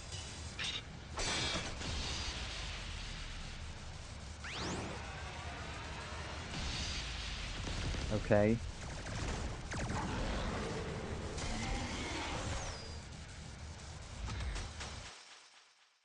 Nope. Yes. Maybe. There it is. That took a while, but tickets worked. That was great. It was better. I still don't know why, but it still feels painful spending 100 and whatever many summons. It's still painful, but I can't complain, and I shouldn't complain, because getting both of them is better than nothing. That's great. A costume this showy is a bit embarrassing, but leading the Christmas parade is an honor I'll have to give my all so that I don't ruin the children's dreams. Perfect. Well, that's great. Now I don't have to worry about anything in this banner, and I can just save for whatever's coming next. I believe that the next banner's... I'm just going to skip this one. I think the next banner's probably going to be a Descent of Heroes banner or something. So,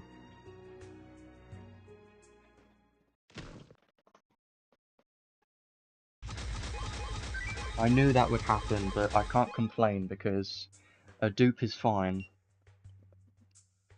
A dupe of the unit is better than a dupe of the arc, because the dupe of the arc is completely useless and is horrible. Like, there's the dupe system for arcs in this game is terrible.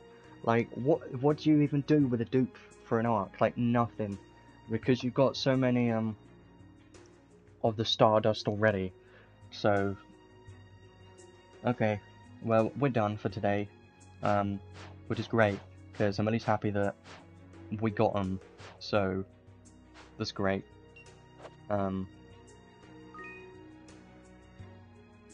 Now we can do some other things and not worry at all about the stupid gacha. Yeah. Yeah, I do want to kind of compare Prefect of God Mia to Saintly Mia. Just kind of see exactly what they have, because they are quite similar. Well, we will focus a bit more on her very soon. I can already tell that she's going to be pretty strong in Arena, and considering I am going to have both of her paid equipments right now, I think that I should be able to make her pretty damn strong. I should do. Great stuff. I don't need anything else from here, so I can just do that.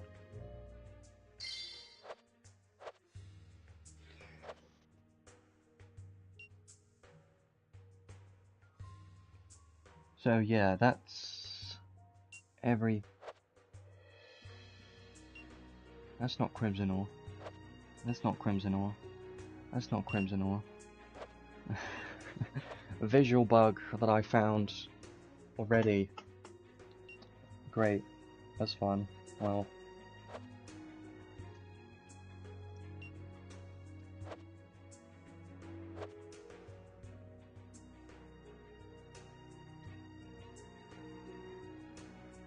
Right.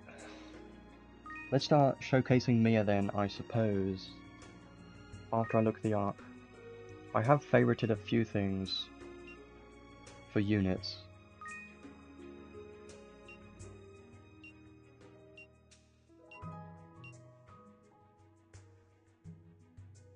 I should probably put Mia on there now, shouldn't I? Yeah. That's probably a smart idea.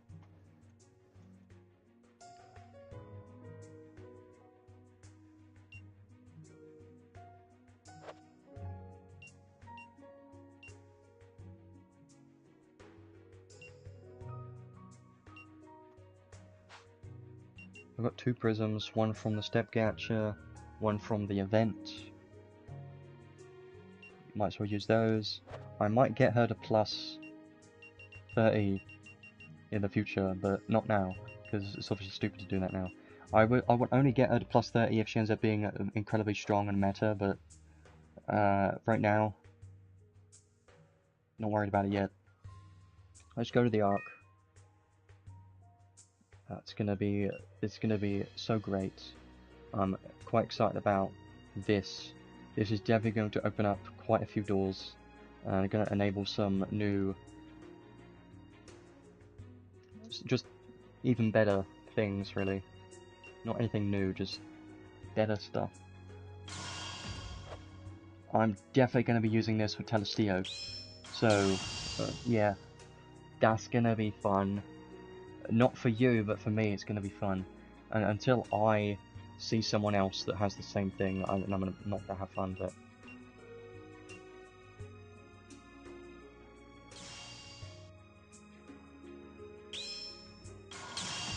Great stuff. I managed to get to level 62 the other day, not long ago.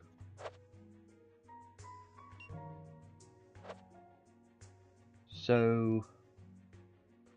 Okay. At level 11 is when it gets the SCT. So, definitely make sure to get it to 11 at least, because at level 10 it doesn't have the effect, so that's something to keep in mind. Definitely get it to 11, 100%, that's when it becomes amazing.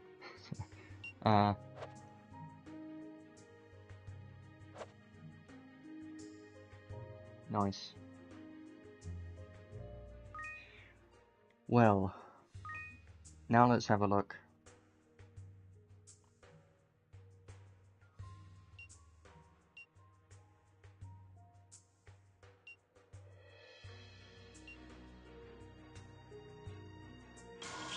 레벨 업이요?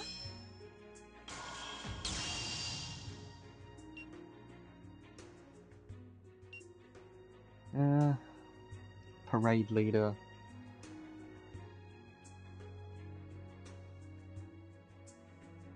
Delivering gifts, obviously.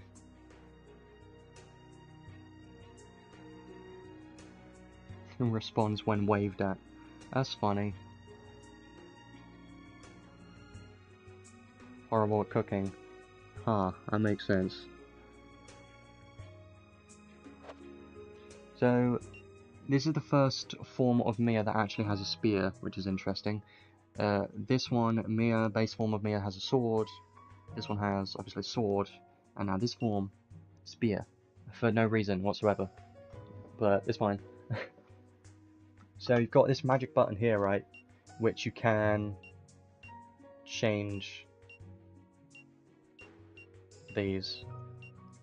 Base form, nice and green. I do think they look nice. If I were to choose one, I don't know. I think they all look very nice. Maybe blue is my favorite, I don't know.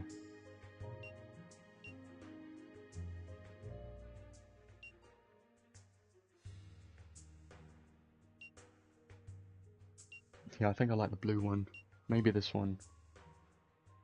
Well, anyways.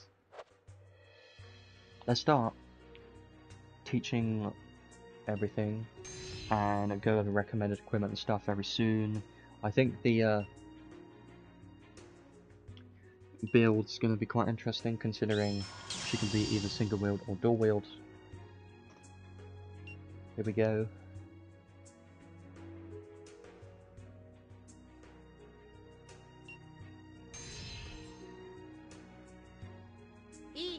Eventually they're going to get to Saintly Lily. I'm waiting for it. It has to happen. What's her ward, by the way? It is nice. 600 damage cap when you have a spear. Pretty nice. I like that. Because 600 is actually pretty good. So, her mind is currently higher than her strength, which is interesting. Yeah, they definitely should have put a mind icon on here.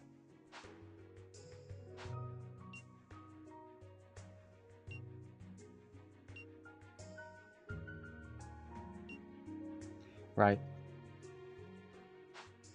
Let's go over to recommended equipment then. So, Saintly Mia. As you know, she has these spear boosts equips, so I highly recommend to use at least one spear for sure. I will have a look at some spear options in a moment. And her trait 1 can allow you to equip sword, spear, bow, or machine. So you are locked to these weapons only. I wouldn't recommend anything else, because if you're using like a staff, then what the hell are you doing? You're just being a meme build, aren't you? Probably. So if you were to dual wield, I'd probably go for spear plus sword. If you were single wield, 100% spear all the time. Let's have a look at spears first of all. Obviously her paid spear is going to be her best option, but her second best option is going to be this hollowed spear Refaria. This is a very good spear and it's going to be very good for Mia, obviously, for Saintly Mia.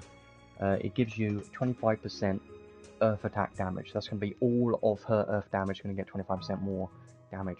So I think this is definitely the spear that I would consider if you don't have her paid spear. Definitely a very good one for sure. Make sure to try and get that one. It is a Godforged spear, so you can get it eventually. But if you don't have that, this one is another Godforged spear. It's a different one. It's not as good because it only gives you 15% physical damage. So the earth one is better. But it's still solid if you don't have the other one yet. And then anything else, this one giving physical attacks and anti-soldier and sniper type effects. not as useful because she already has Soldier Slayer, so she doesn't really need this, so you're only getting Sniper Slayer, which isn't really that useful, so I would probably recommend something else. This one is alright, more damage to Soldier and Sorcerer type enemies. Basically, you're trying to look for any kind of spear that gives you physical damage or earth damage, because she is a physical earth damage dealer, so it's kind of basic. But if you don't have any of these spears up here, then you're kind of limited on options, because these are the best ones that I have at the moment, especially the Hollowed Spear Refaria and the Celestial Halberd are the two best Godforged ones available. But if you don't have those yet, then just have a look at your spears. Obviously I'm going to be using her page, but let's have a look at some other options. Earth Scale damage. If you do have something like this is fine, because it does give you some damage, so it's not that bad. This one's pretty good, honestly. It gives 12% physical damage and more damage to soldiers, so that's pretty nice. That one's light, so it's not going to work. That one gives you nothing good. Chance to break guard. More physical damage. Could be something worth using, maybe. This one gives earth physical damage, only 8%, so it's not that great. Technically, you could use this. When physically attacking, chance to halve the defense or attribute resistances and attribute resistance, and then deal damage, and it gives you 15% more strength. So you could use this potentially, like if you're up against a high resistance enemy or something, then maybe use this. It also has a lot of strength, so you will get higher strength stats from this, which is nice. But I would still recommend these two spears up here instead. Definitely Refaria is going to be a lot better than that for this unit specifically. Maiden Leaf gives you 10%, so just anything, any good spear, anything that can give you physical damage or some earth damage, I would highly recommend on this unit, because you pretty much must have a spear, because she does have quite a few earth boost skills, just a couple, but it is worth using a spear because you have no reason to not use a spear, because you're going to be losing out on the damage and damage cap, even the damage mitigation as well. So definitely use a spear, even if it's terrible. Let's say you've got the worst spear possible, right? And it's just something like this. It's still worth putting on because you're getting the extra damage boost from the skills, which makes it more worth using than a sword, for instance. So I'm going to be using her paid spear because obviously it's her best one. But like I said, just go for any other spear that gives you physical damage or earth damage or something like that. It's going to be a very good option. Now, for her armor, you can either go with you can either go with another weapon, or you can go with an armor. What I would recommend is probably go for a second weapon if you're using her in PvE content. So in this case, I'm going to be using a second weapon and going over some weapon options, but I will also look at armors as well, because I think using an armor is going to be what she's going to want to need in PvP, in arena and guild battles. She's going to really want an armor, I think. So let's have a look. Actually, she doesn't have dual wield yet, which is funny because her trait says for each one of those equips you get more damage and damage cap. I might as well put on dual wield then, right? Yeah, I'll put on dual wield just so I can show some other weapons. And you might want to put on dual wield. I do kind of want to test it out.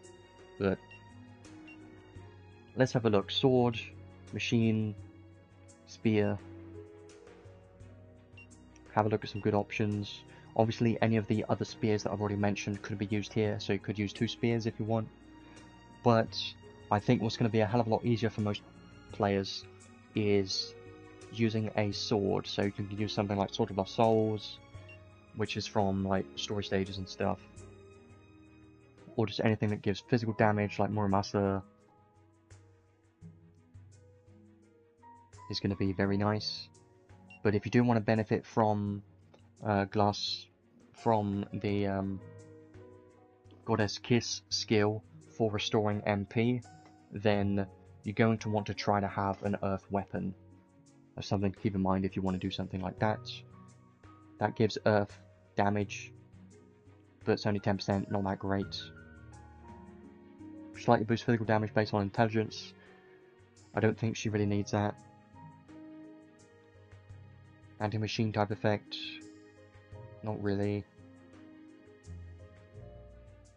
This one is only good when you have one weapon, so you don't really need that. Obviously, Rafari has the spears. I don't really need to have spears up here. Trishula is obviously the main option that most people would think of, so you could have a spear plus Trishula is probably what I would do, because that allows your Mia to be used anywhere, pretty much, almost. So you can have Trishula plus her spear, or any spear, and that will be a very nice build, so I would probably consider doing that. Obviously you can go for anything else. There are quite a lot of good options. Honestly, this one's nice. It gives you a physical damage, some HP, more HP, and strength, so it's even Earth, so that is pretty perfect, honestly. These two work pretty well. I like this. This sounds nice, so I'm probably going to use those two. But like I said, if you're going for a dual wield build for PvE content, then definitely have one spear. The second weapon can be any machine, sword, or a spear of your choosing, basically. Anything that is good. So your strongest sword, for instance, you could use that. Just have a look at what you have. Most people probably have Muramasa at this point, so you can just easily put in Muramasa plus any spear, and that would work just fine. I'm going to be using these two for the moment, because this sounds good to me. I'm going to be doing some testing with builds and stuff a bit later, but I'm going to use this for the moment just to start off with. And now for accessories, she is a Earth physical damage dealer and uses a spear. Now you can use things that boost your damage if you have a sword, but that is only if you are dual wielding with a sword plus a spear. So let's have a look at what options we have here. Things like mithril relief could be used, but there are probably better options than this nowadays, because we do have more accessory options. Eternal Tree, maybe, if you want.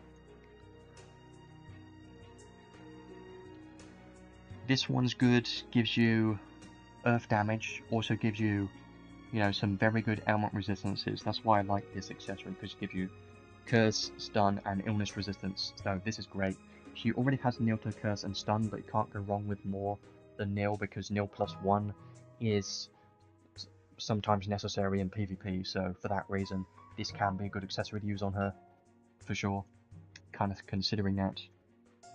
If you're using Trishula, then you could use this accessory because it gives you 10% skill damage when you have a machine, also gives you movement speed and some strength, so it can be an option if you're using a machine. Should be some more down here, for sure. Obviously this one will always be very good.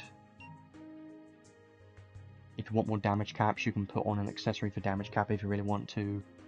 More skill damage, of course, something like this would be great, but what makes this a little bit better is the fact that it gives you strength and mind, so this will technically boost your damage a little bit more than something like mithril relief, because it gives you 10% skill damage plus the mind and strength stats. It's not that much of a difference, but more stats the better, I guess. More to divinity enemies. Skill damage to airborne enemies. This one could be very nice, for sure. Gives you skill damage and more damage to airborne enemies. It's going to be very nice. And it gives you some attribute resistances as well. It's a pretty nice one. Honestly, going to consider using that spring. Archangel's bracelets could always be a good one, for sure.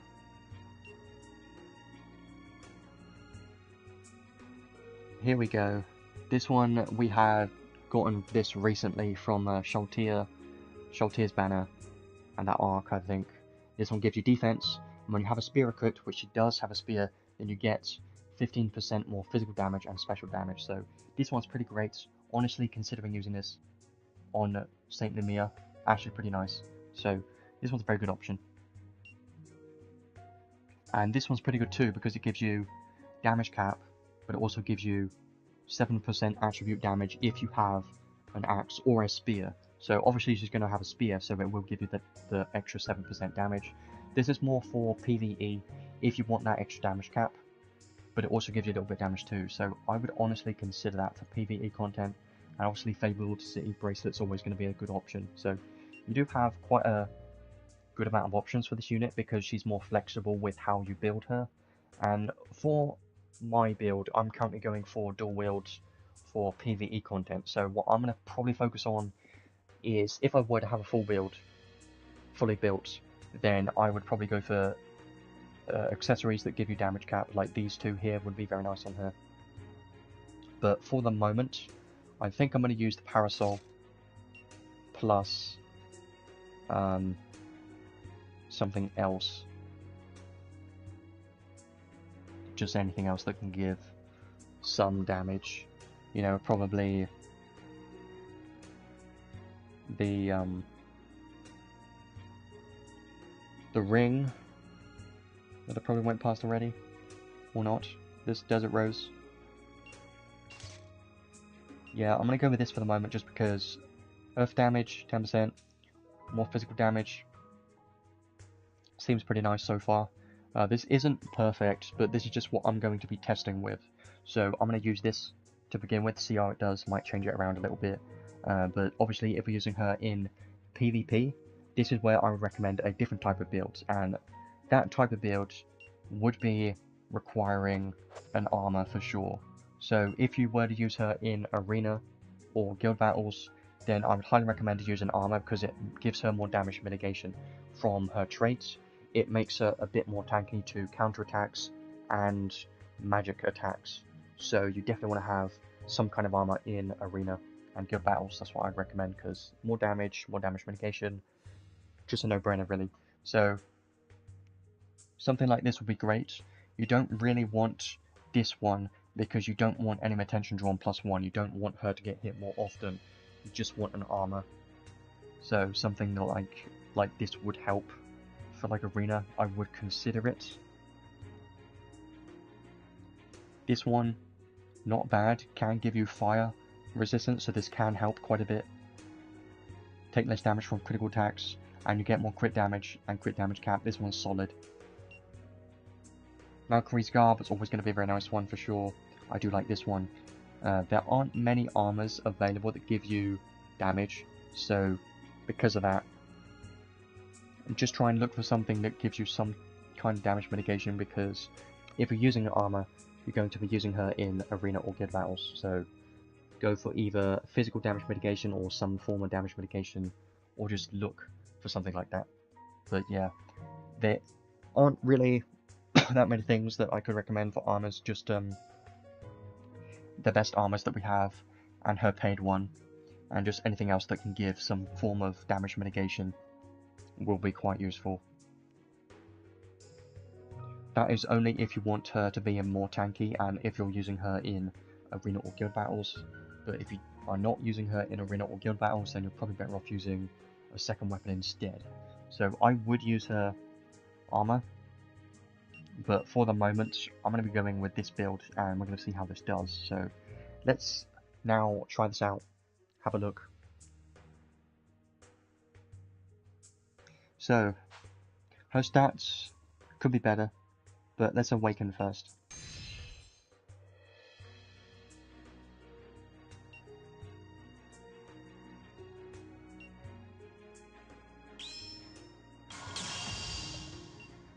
I can see she's got higher strength than Mind at the moment. Mind could definitely be higher. She's only level 100 right now. Not even sick enhance and stuff yet. I definitely need to work on that later on, for sure.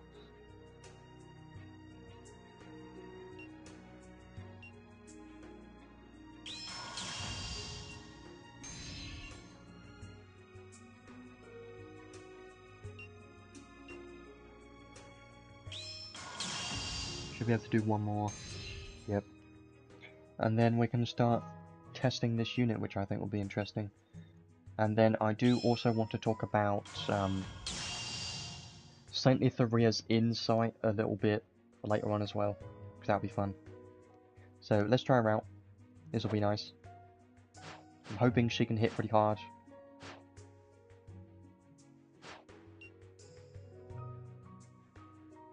should be able to hit decently, right? But not 100% sure yet.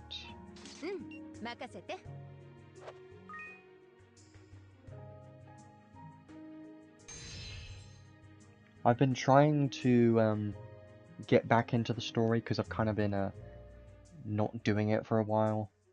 So I've been doing it to try and get some crystals.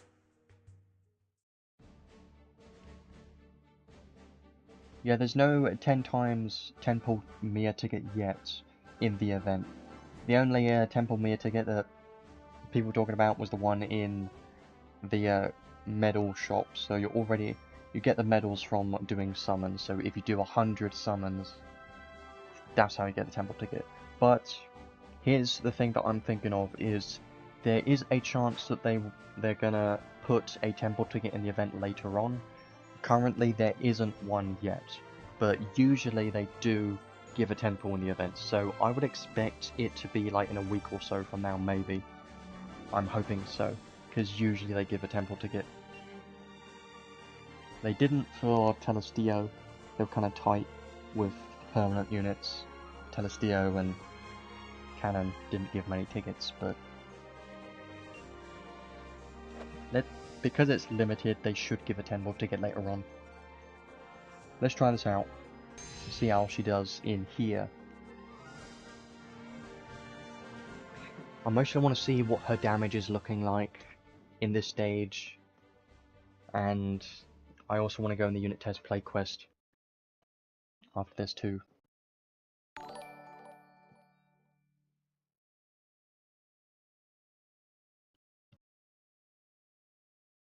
Well, thanks for subbing, by the way. I am only just getting into testing to the unit now, so this is like my first time testing the unit. So that's what we're going to be doing right now, testing the unit, seeing how she is, and the unit test play quest and stuff. I should definitely go to the Steam version, I kind of forgot about that, hang on.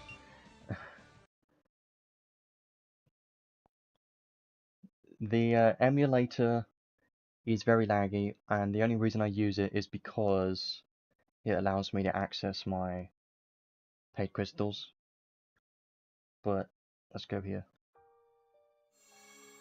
Should be able to continue, right? Never mind.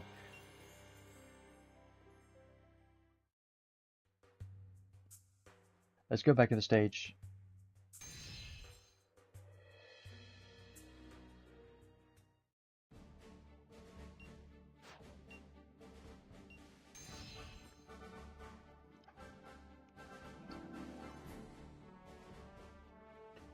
Because the only thing I'm a little bit worried about is the fact that she doesn't have many Slayers. She's only got Soldier Slayer, which isn't really enough.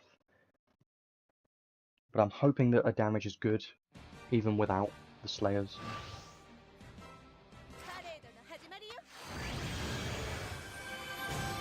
Well, Sholtir is a way different unit, right? Like, Sholtir is obviously going to win for DPS. Like, Mia's a different type of unit. So it's kind of difficult to compare those, because they're not really similar in any way. Let's try out her skills and stuff. I do love the Christmas tree.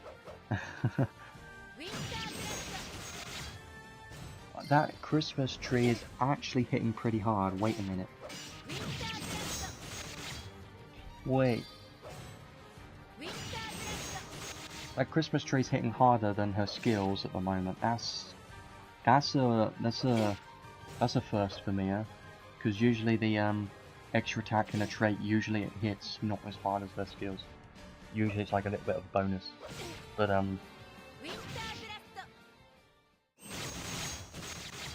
yeah, those extra attacks from the tree, pretty damn strong. That's great.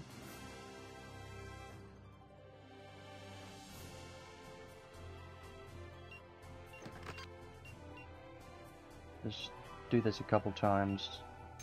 I think it is because she has Soldier Slayer, and these are soldiers, so I should probably try and go against God type enemies instead.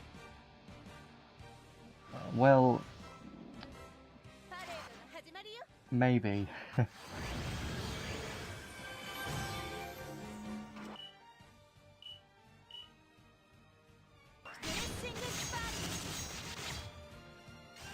I don't think they're guarding, right? He wasn't guarding, and the tree hit damage cap. He wasn't guarding.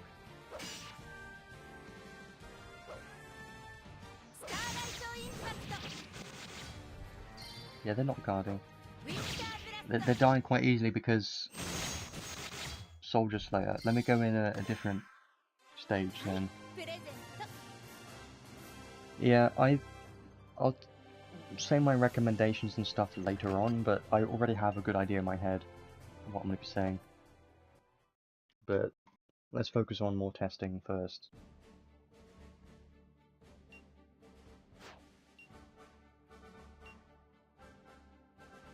Yeah, but that was because Soldier Slayer was active as well.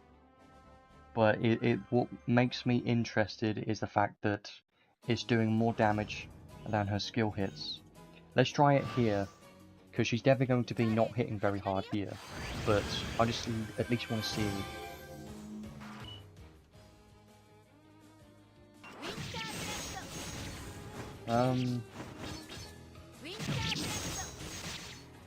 Where?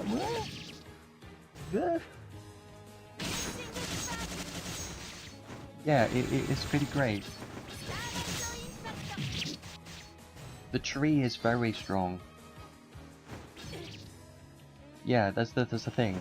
Is the tree is very strong, which is weird because if you know Mia, you know that her extra attack from her trait has always been kind of not amazing.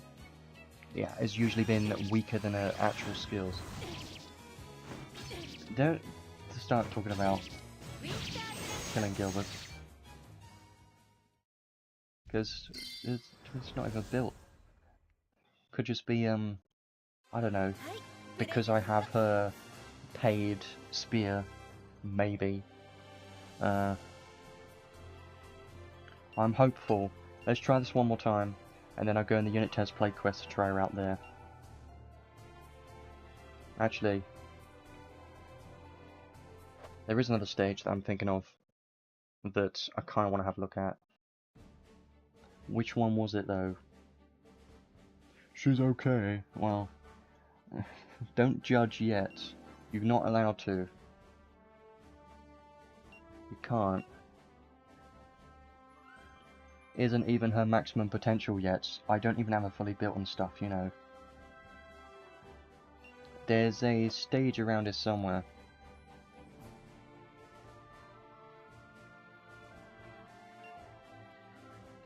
Round 2, arena. Let's have a look. Yeah, Christmas units always have great visuals on their skills. It's always my favourite just because of the theme of Christmas is always, I always like it. So the reason why I'm going to this stage is this guy, right? He guards a hell of a lot. Yeah, last year's Christmas, I skipped because I didn't like it. This is going to be the true test, right? Look at the tree. I wish I could see the numbers, damn it. Wait, hang on. Wait, did I just see the numbers that I thought I saw? Oh, God. Well, I am...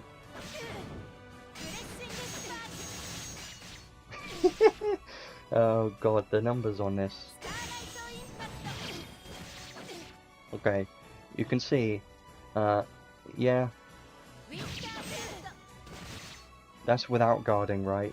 And then when they are guarding, that's when they're guarding. I wish you would stop moving. Could you just stay in the corner or something?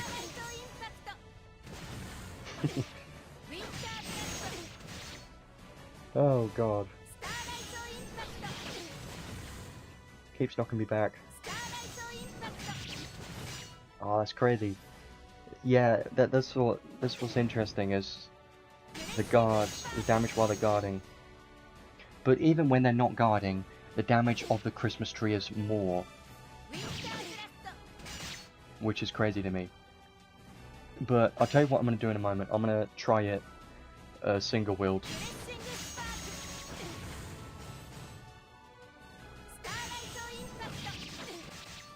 Okay, let's try single wield and then go in the same stage and see what the damage is like, because that'll be interesting to me, I think.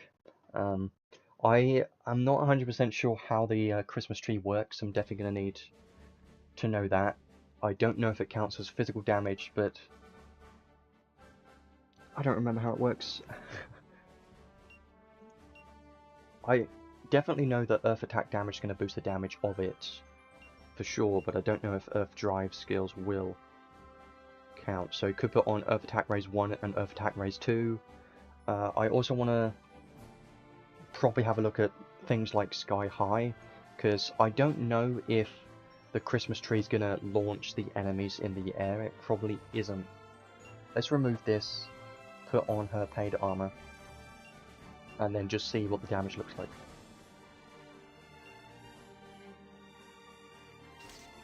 There we go. Well, we have quite a good amount of supports in the game now. Some units are damage dealers that have some supportive skills in their kit, but the best healers, the best supports are like Renner, Labyrinth, and like Feluch. It's those types of units. Let's have a look at the damage now. This will be fun.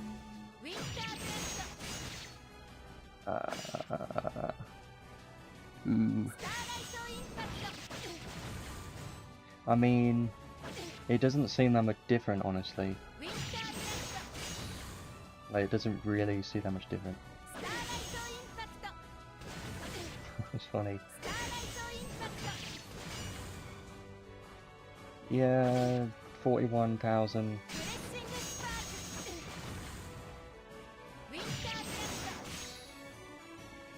But 42. Keep going.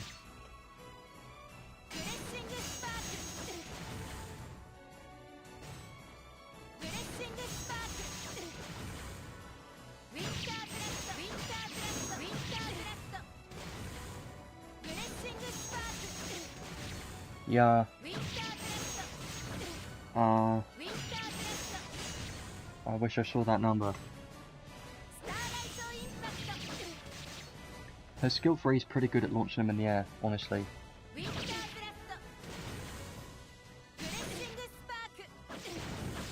Armor piercer. Oh. I'm trying to keep an eye on what skills show up when the tree goes off. He is a knight. 20k, no crit.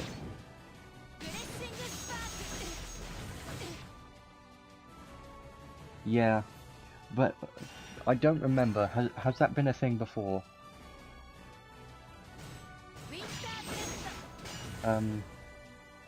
Has Prefect of God Mia and Mia, has their extra attack gone off even if they got flinched? I assume so.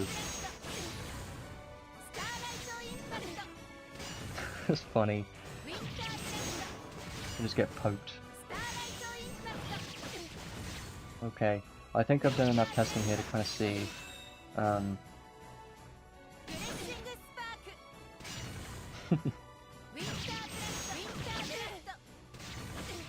Oh god. So, let's go on the unit test play quest, because I definitely think that we're going to be able to do a lot more testing here. There are quite a few things to keep in mind. She doesn't have Rave, and obviously this is base skills with Cliff Enhance only, so her damage can be quite a lot higher than this.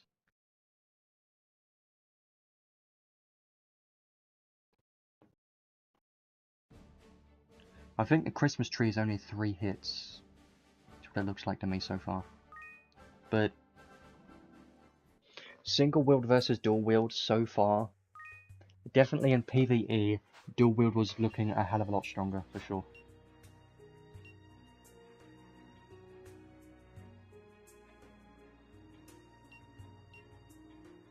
I'm going to stick with that.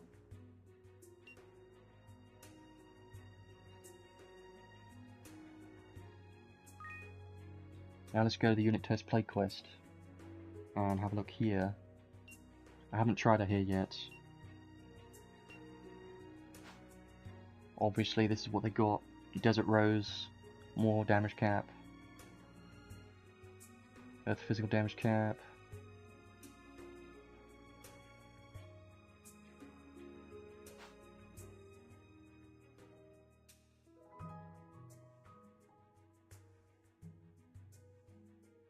Right. Let's try. So obviously she's going to be hitting quite hard here, but I mostly want to use this to test her skills and see how fast they are, stuff like that. So first of all, normal attack, very basic, kind of what you would expect.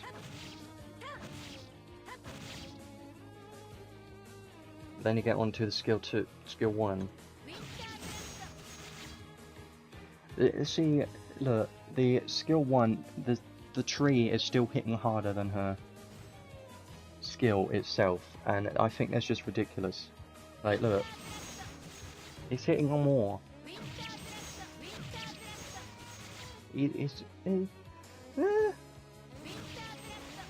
That's stupid. Crazy. Let's try spamming this.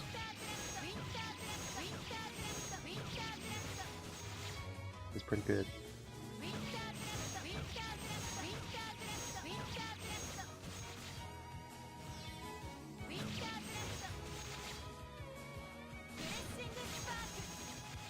Oh yeah.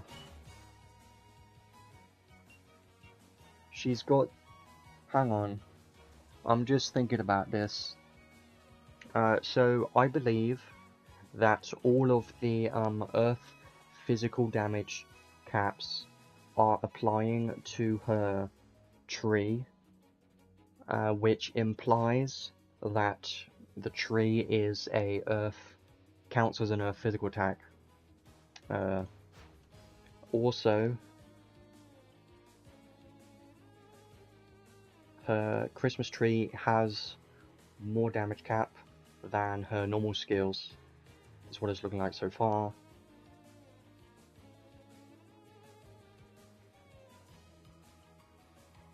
Because of this, give the trait Christmas tree attack more damage and 20,000 more damage cap. Yeah, it's probably considered... Wait a minute. If it's considered extra attack, you know what that means? I don't need to say it, but I'll say it. Things that give extra attack damage.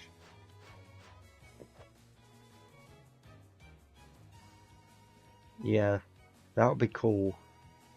You know, I kind of want to test that. Like the accessory that gives more extra attack damage and extra attack damage boost, stuff like that. It's crazy.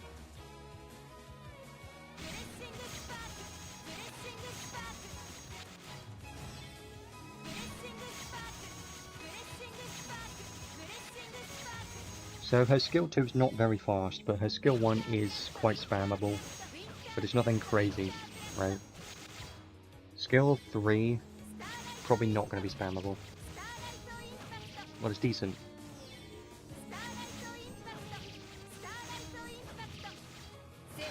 Let's use this, just have a look at it.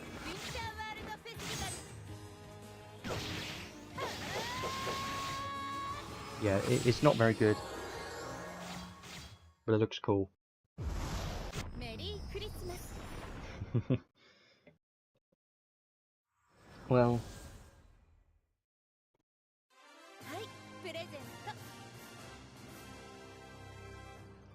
Yeah, it would make sense if it's like Nael's summons, because it's technically summoning a tree, doing an extra, is adding more hits to the skill or something like that. I kind of want to do one test, which is to see if I were to put on extra attack damage boost, wherever the hell it is, I want to see if it goes off whenever the tree does damage. If it does, then you know. That's how I test these things. I am having a brief look at what could increase her damage even further, and there are quite a lot of skills like the Drive, Mega Drive, Attack Raise 1, Attack Raise 2. You've got a lot of stuff available for more damage. It's going to be great, I can already feel it. It's going to be so strong. Sky High 1 and 2 should be nice.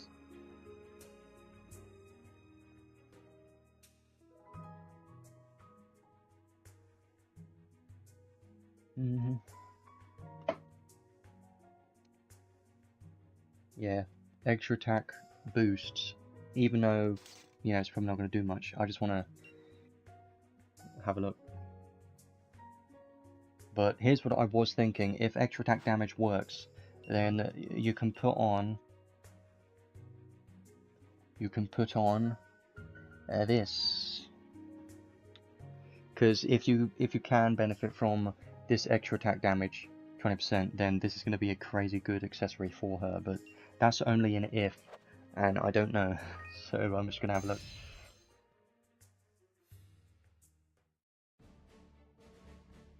Might as well try this while I'm here.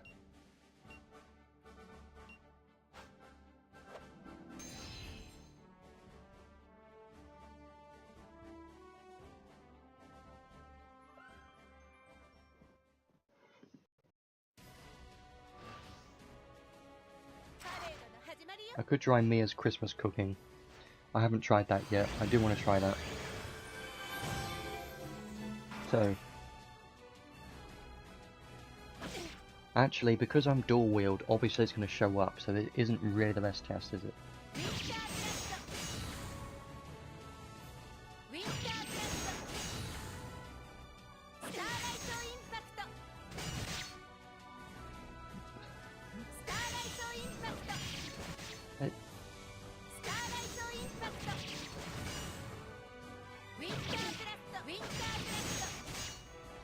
I still think it's ridiculous how hard it hits.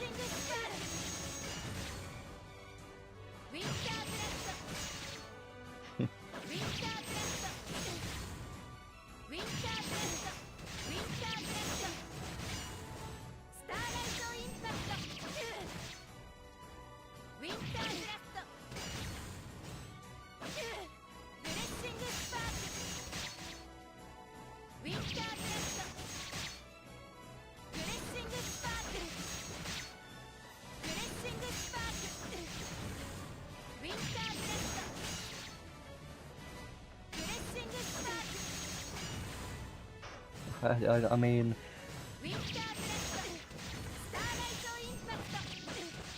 you know what's also making it strong is the piercing, right?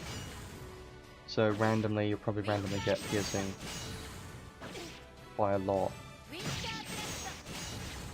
That's crazy. It's funny. Even if you get flinch, it's going to do a Christmas tree, guaranteed. Funny. Okay. Actually, while I'm here.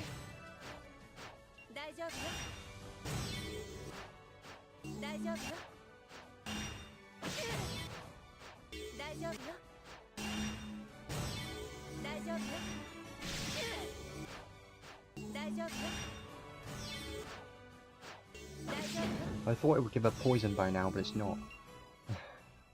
And she's weak to poison. What's that about? Why don't you want to give poison? I don't know. That's weird.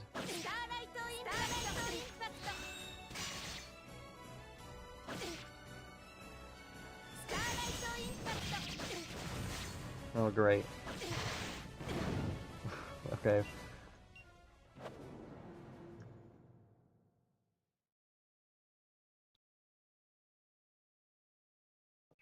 Well, I didn't really get the answer I wanted, because it's kind of hard to tell, but...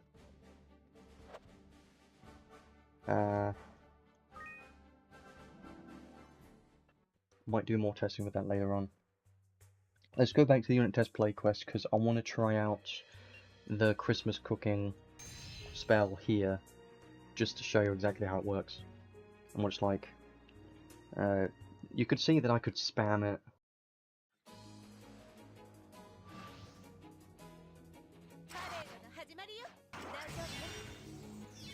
There is the poison. So once I get poison, it gives you rage, so you can't use magic, boosts your attack, and cuts your defense. So because she has this, right, she can't use this anymore, because she's got rage, right?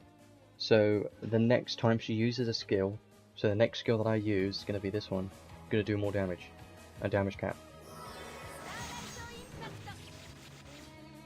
Right?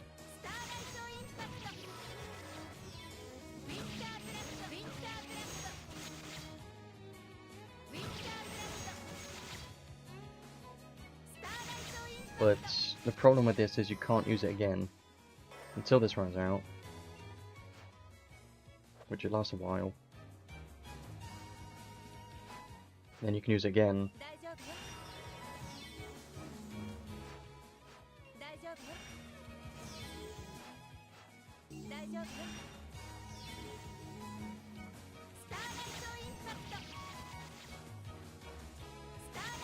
So, I mean, what I'm seeing here at least is, her single wield damage cap is not very good, right? Like, as expected.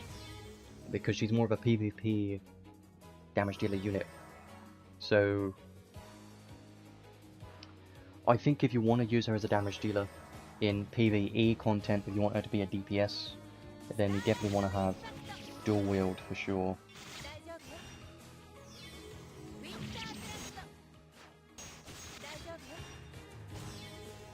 See, here's the weird thing though. It's not always giving poison. So it greatly cuts poison resistance, but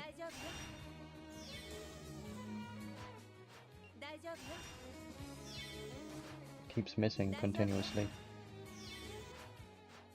Which is a good thing, right? If you think about it, because it means you can spam this.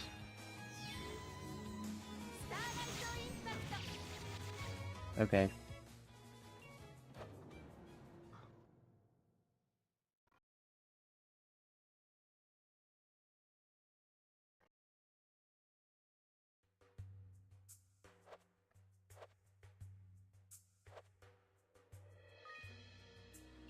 So obviously the one thing that I could do, right, is do that. Actually, smarter idea. Set only, press reset, and the only skill I put on extra attack boost. This is how you can properly tell.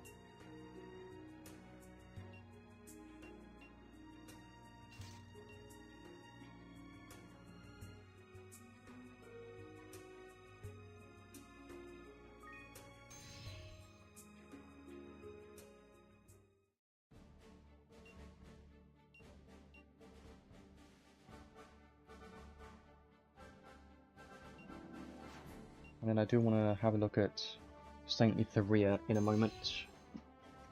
It won't be that long though, just because it doesn't look that super amazing, but still useful. I just want to see if it even shows up here. Answer is probably not, but I don't know. Yeah, the extra attack boost doesn't appear over here, right? So that implies to me that it doesn't count as an extra attack, and it just kind of counts as its own skill or something. But the funny thing that you should look at right here is even with zero skills equipped, right? Absolutely none. And the tree is still hitting harder than her skills. So that's something that I think is quite interesting. They're hitting for 4k, skills 3k, 2k, you know, It's interesting. Obviously when they're guarding and stuff, it's going to be more. It's cool. But I don't think it's going to count as an extra attack, because it's probably like a addition to the skill or something. Yeah, I have the spear. Only thing I removed was everything else.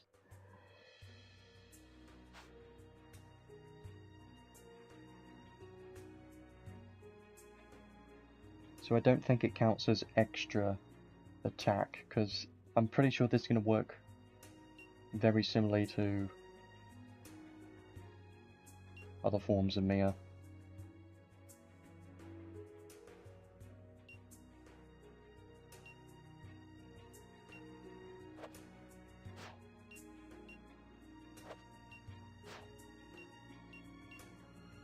Let's put everything back on.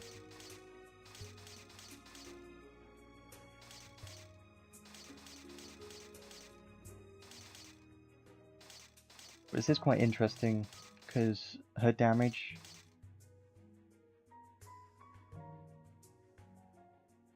Because that was without the skill too, so... I think the Christmas tree is pretty strong. Like, it's quite surprising to me that the Christmas tree, of all things, can do this much damage.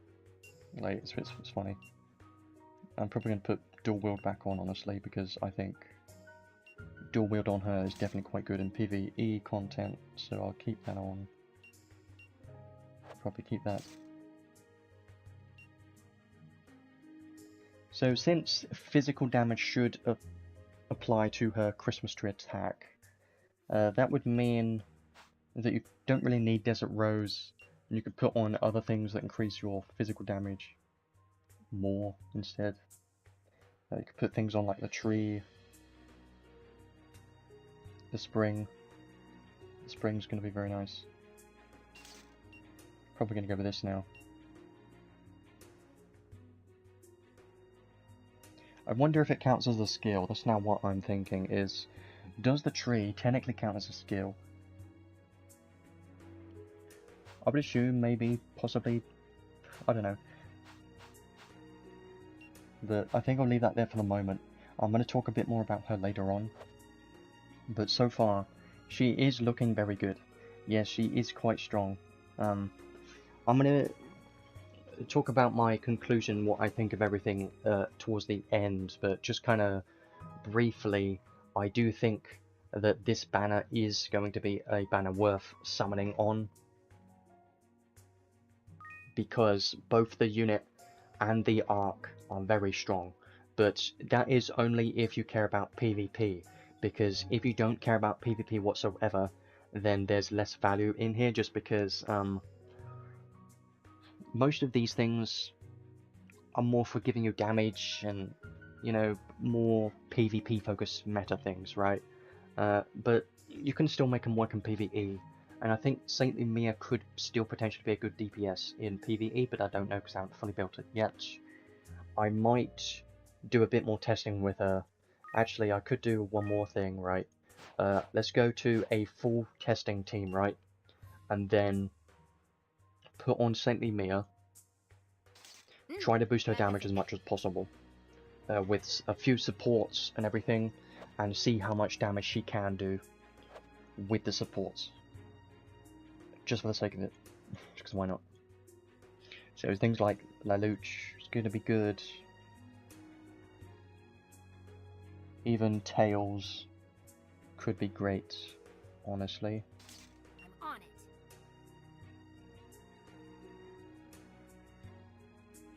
Just for damage, just to see what a damage cap looks like at the moment.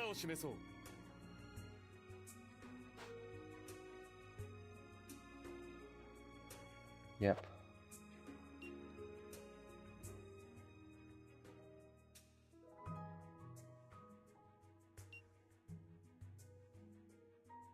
Might as well.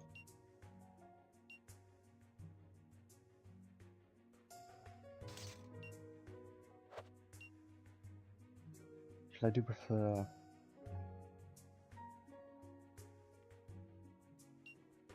I think I'll try this. This one's pretty nice. Grand Brave. She doesn't have Brave, so that does help her. Yeah. I think I'll try this. And also put on Theopolis. Make sure that someone has honey elixir. Well, that's fine, I guess. And then try this out. So I just want to see if this is enough to make her hit damage cap and what the damage cap looks like with this team. Because she is still missing her 6th enhanced skill, so remember that. She can be a hell of a lot stronger. I just like testing this. I think I'll group them together with Theopolis and then use her skill 3. That'll be fun. And then I will go over to Saintly XTheria and have a look at that, because that sounds interesting.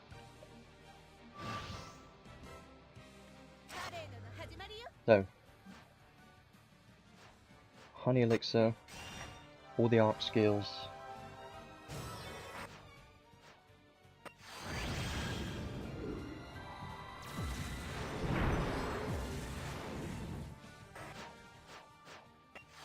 Actually,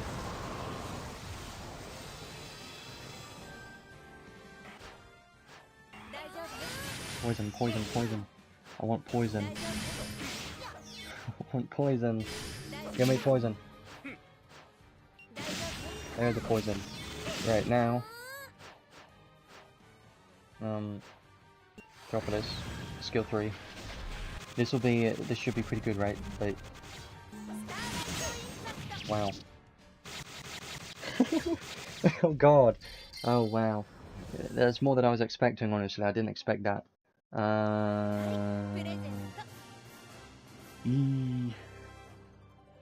That was because I used the skill. But if I don't do that... Let me see the difference. That's crazy though.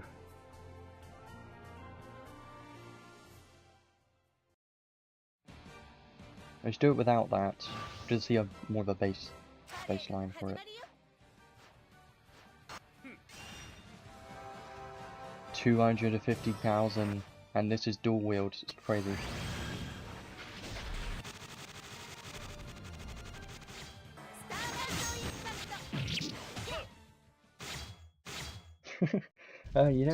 You know, this isn't bad. Actually, the damage cap could be higher, but you also got to remember she isn't fully built and isn't even 6th enhanced yet. So I feel like, from looking at this, her physical DPS could be solid, but I don't think it's going to be anything super amazing just because we have Shaltia in the game and her DPS is crazy and stupidly broken. And Saintly Mia's skills aren't incredibly fast, so I think she'll still be solid for a DPS for sure, but she's not going to be anything game changing, nothing stupidly strong, so you can make her work for sure. And that was quite fun, especially if you have, you know, poison and you've used the Christmas cooking, and then you get the 100k damage cap. It's fun, and you could increase it even further because her 6th enhanced skills. You know what's funny is she's missing out on 100% physical damage right here. So keep that in mind, that the Christmas tree can still do 100% more damage to guarding enemies. So that's funny. She is missing out on the 7,500 damage cap there, and some damage cap here, 5,000 damage cap there, so it can be higher. It's good to know. That means the Christmas tree could hit like 100,000 damage cap, I think, which is nice. For newer players, yes, if you have literally no other options, if you don't have anything else available, she will be an option. She can work. she isn't going to be the best option because she is weak to poison, and when you use this on a unit and they get poisoned, she is going to get the rage buff, and that will mean that she can't use skills anymore when she has that rage buff. But if you only want to use Saintly Mia as a SCT battery unit, then you should just remove this skill, because if you remove this skill then she won't get rage, and you can just keep spamming the Christmas cooking spell, and that's going to be quite a good way to restore SCT. So I believe it will work for sure, but just keep in mind that this skill is here, and if you only care about her being an SCT battery, then you're going to want to remove this from her. But yes, she will be pretty decent. She's not going to be the best because she can't do it to all allies, she only does it to one single ally, but for 45 MP, if you build her MP pretty high, it can work for sure. It can definitely work. Give her an earth weapon, give her the Goddess Kiss skill, and give her a lot of MP, and it's going to be pretty good, I think. So I will talk a bit more about Mia and my conclusion and stuff a bit later on, but I do want to move on to something else.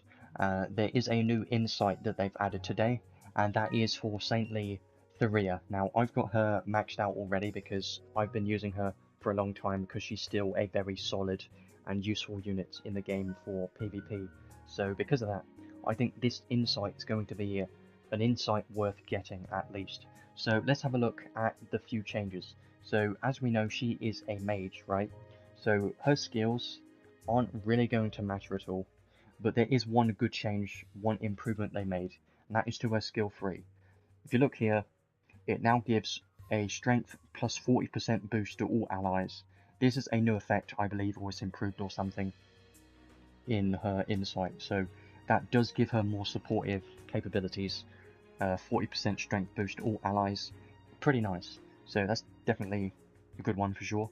Her traits and everything are obviously still the same, but this is the main reason why she's a great support, because restoring SCT, getting all these buffs randomly, is why she's still a great support. So now let's go to the insight itself. I haven't taught everything, the only thing I taught was the insight skill, so we can have a proper look at everything that is here. I've only taught that. So Holy Nova, a new spell if you really want to use that could be nice, but I think a lot of the damage cap and stuff is probably locked to being non-stacking, but because of ultimate casting and stuff. Magic Castle 2 could be pretty nice. Ground Protection 2 could be pretty nice for support as well. This one, give more intelligence and MP, it's pretty good. This one, pretty nice. Intelligence, Mind, MP, very nice. Auto Heal is a very good one, especially if you want her to just be a support only, which most people use her as a support in PvP. So things like this, Auto Heal, definitely going to help her survivability a little bit, but she isn't very tanky, so she's still going to die very easily. But I still think it's good. It's good to have. Auto Heal, Edstone Up 3, Arcane Up Max, all nice things to have, I think, for a support. Auto Grant Aura, if you want her to be a mage, this will be useful. So I think if you want her to be a magic damage dealer, there's quite a lot of stuff here. But if you don't care about her magic damage at all, and you just want her to be a support, then there are still a couple of skills you can teach. Things like Giga Boost you won't really need if you don't want her to be a mage. Same thing with like Attack Raise 4. You're not really going to need it if you don't want her to be a mage, but she can still be a solid mage. You can make her your best mage if you don't have other mages available. If she's your only mage, or if you only have like older mages, then you can build her insight and make her pretty strong. But I don't know if that is a good idea or not, because you might be better off using your insight materials on different units instead, honestly. Yeah, I haven't tested her out, so I don't know what her damage is going to be like, but I don't have my hopes up, because I was just expecting it to be kind of like more of a light mage for PvE with decent damage caps, right? And in PvP she's still going to be mostly support, but maybe she could use Galaxy and do some damage. We'll have to see. 7.5 mils, pretty solid. Yeah. In PvE terms, she can be pretty good, I think. But PvP, as a mage damage dealer, I don't think is really going to be working. More damage cap. Give magic attacks a anti-knight type effect. This is quite good. More intelligence. Ultimate casting.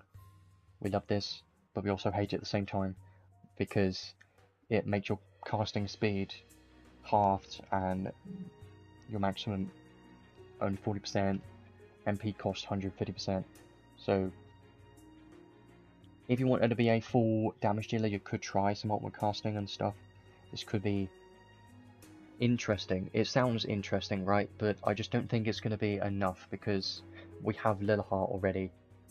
So I don't think that Saintly XTheria is going to be any better at all as just a damage dealer in Arena. That's what I'm thinking of. Auto Ultra Advanced Circle is definitely a very nice one for any build, because even for a support build, this is going to be useful. Recovering more MP is going to be very nice. Same thing with Immovable Object is just a nice one to have. Sacred Guardian is actually very good.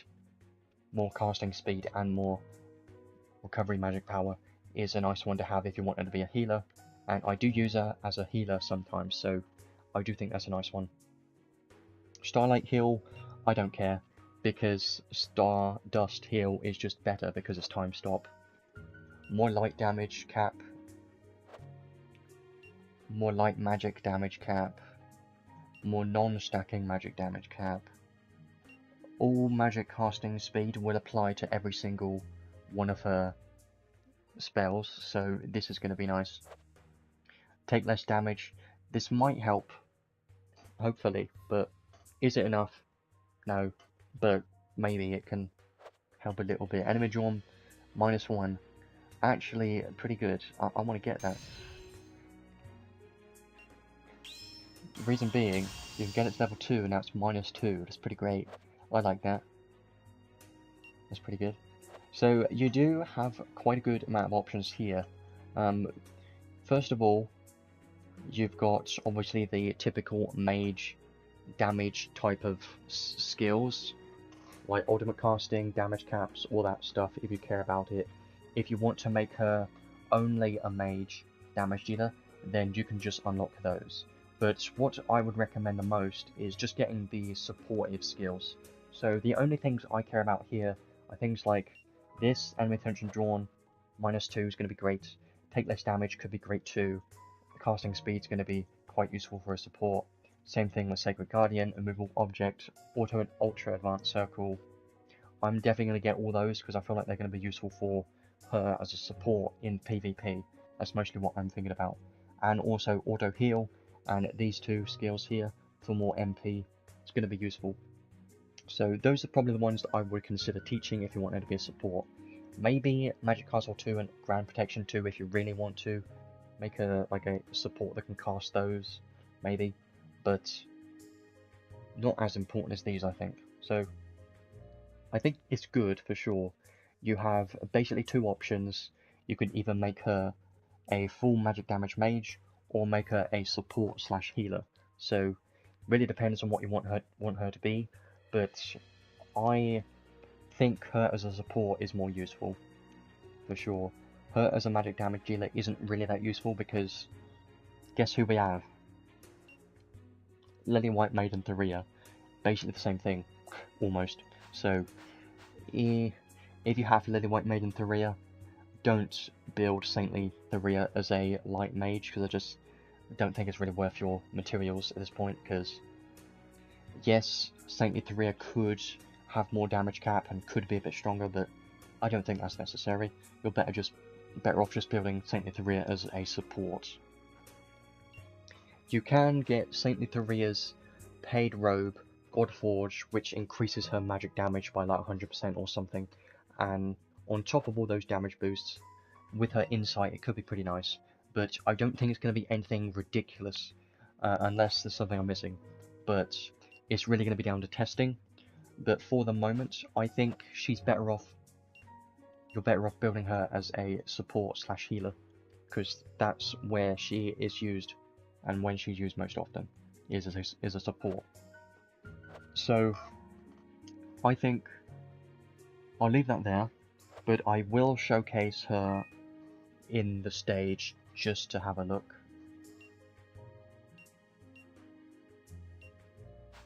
Here we go. So her paid robe gives 50% magic damage. I believe at max level it should be 100. Chance to cut enemy mind by 50% deal damage. Nothing new, but they are very strong. So everything here at max level, 30% all magic casting speed, 20% less damage taken, 70,000 non-stacking magic damage cap, pretty nice, 20,000 light magic damage cap, 10,000 light damage cap, but you can also put on 6 enhanced skills and stuff as well to have more damage caps, pretty nice. Let's have a look. I think Starverse should be pretty strong, for sure, but I'm never a fan of it just because it's slow.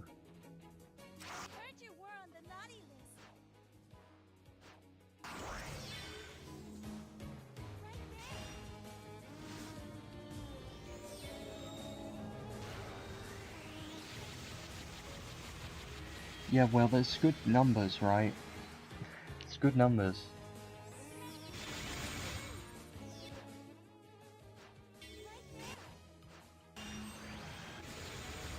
That's not good numbers.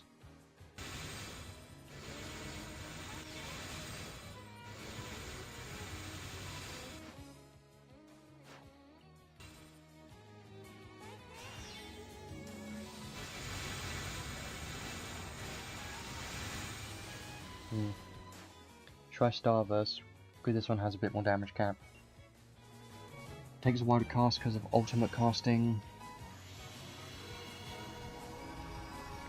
And then it does big damage. So yeah, it can be pretty good for sure.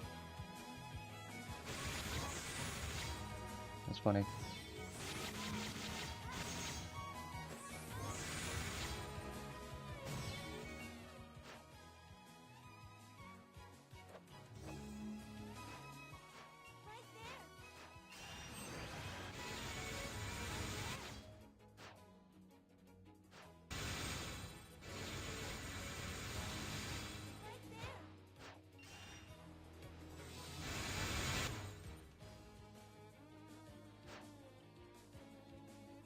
Cool.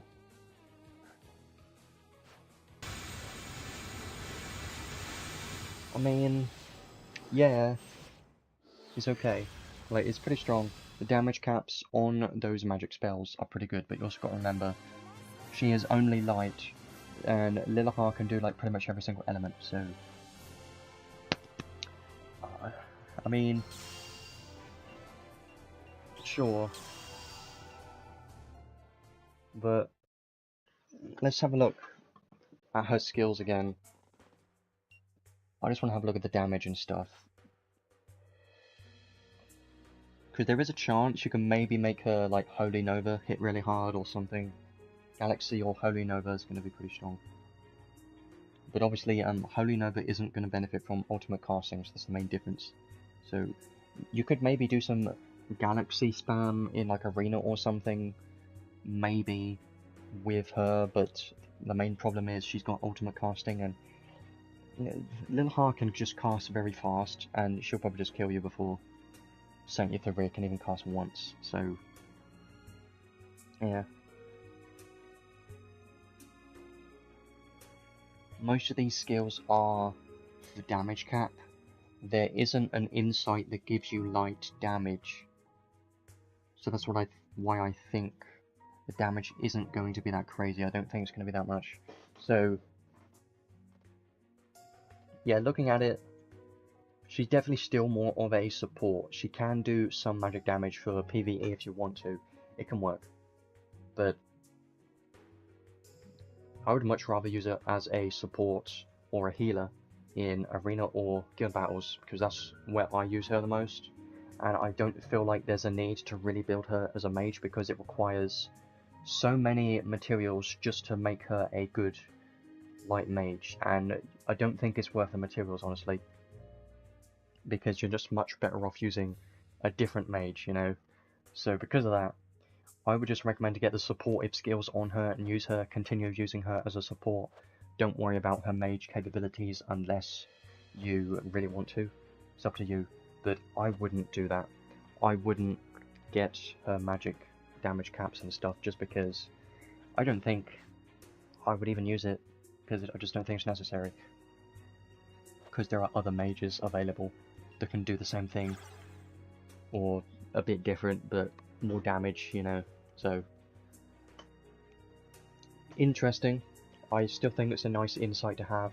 I'm going to be getting a few skills, but I'll leave it there.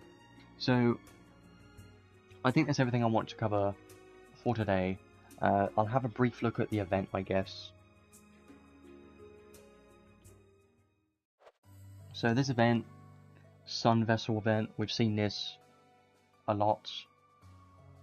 One thing to keep in mind, there aren't many tickets yet, but if you go here, these stages are locked at the moment, and they unlock at specific days, so there's a chance that one of these stages could give a 10-ball ticket from the first clear reward, and I'm hoping that one of them does, but I'm just guessing, and I don't know.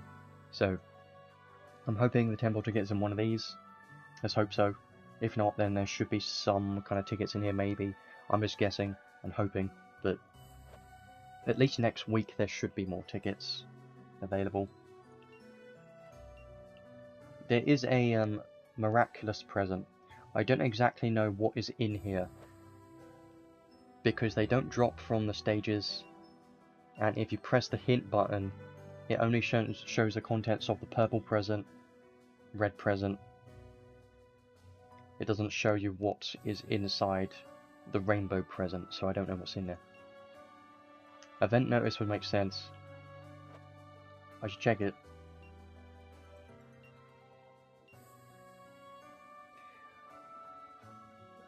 If they have very good stuff in, I see. You can get Splendors, God Grimoires, God Spheres. Guess what? You can get God Relic Prism Shards in here, and Prism Soul Shards in here. Yeah, this is another one of those good events. Remember the Snail event, the summer event? This is kind of similar to that. It reminds me of that now. That one had the red boxes, right? This is basically the equivalent of that. So that sounds quite good to me.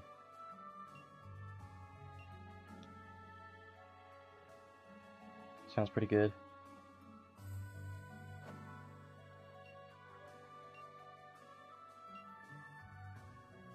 Yeah, miraculous present from purple present. You can get a purple present from red presents. So yeah, this is definitely a very good event to farm if you need a bunch of stuff, and even if you don't, you could just might as well farm this because you have a chance to get God Relic Prism Shards and Soul Shards, which I kind of need both of those, and I would always take more God Relic Prism Shards. So because of that, I think this event is going to be a pretty nice one to farm. These can't drop the purple presents in these normal stages, but what you can get is you can get purple presents from the red boxes and stuff.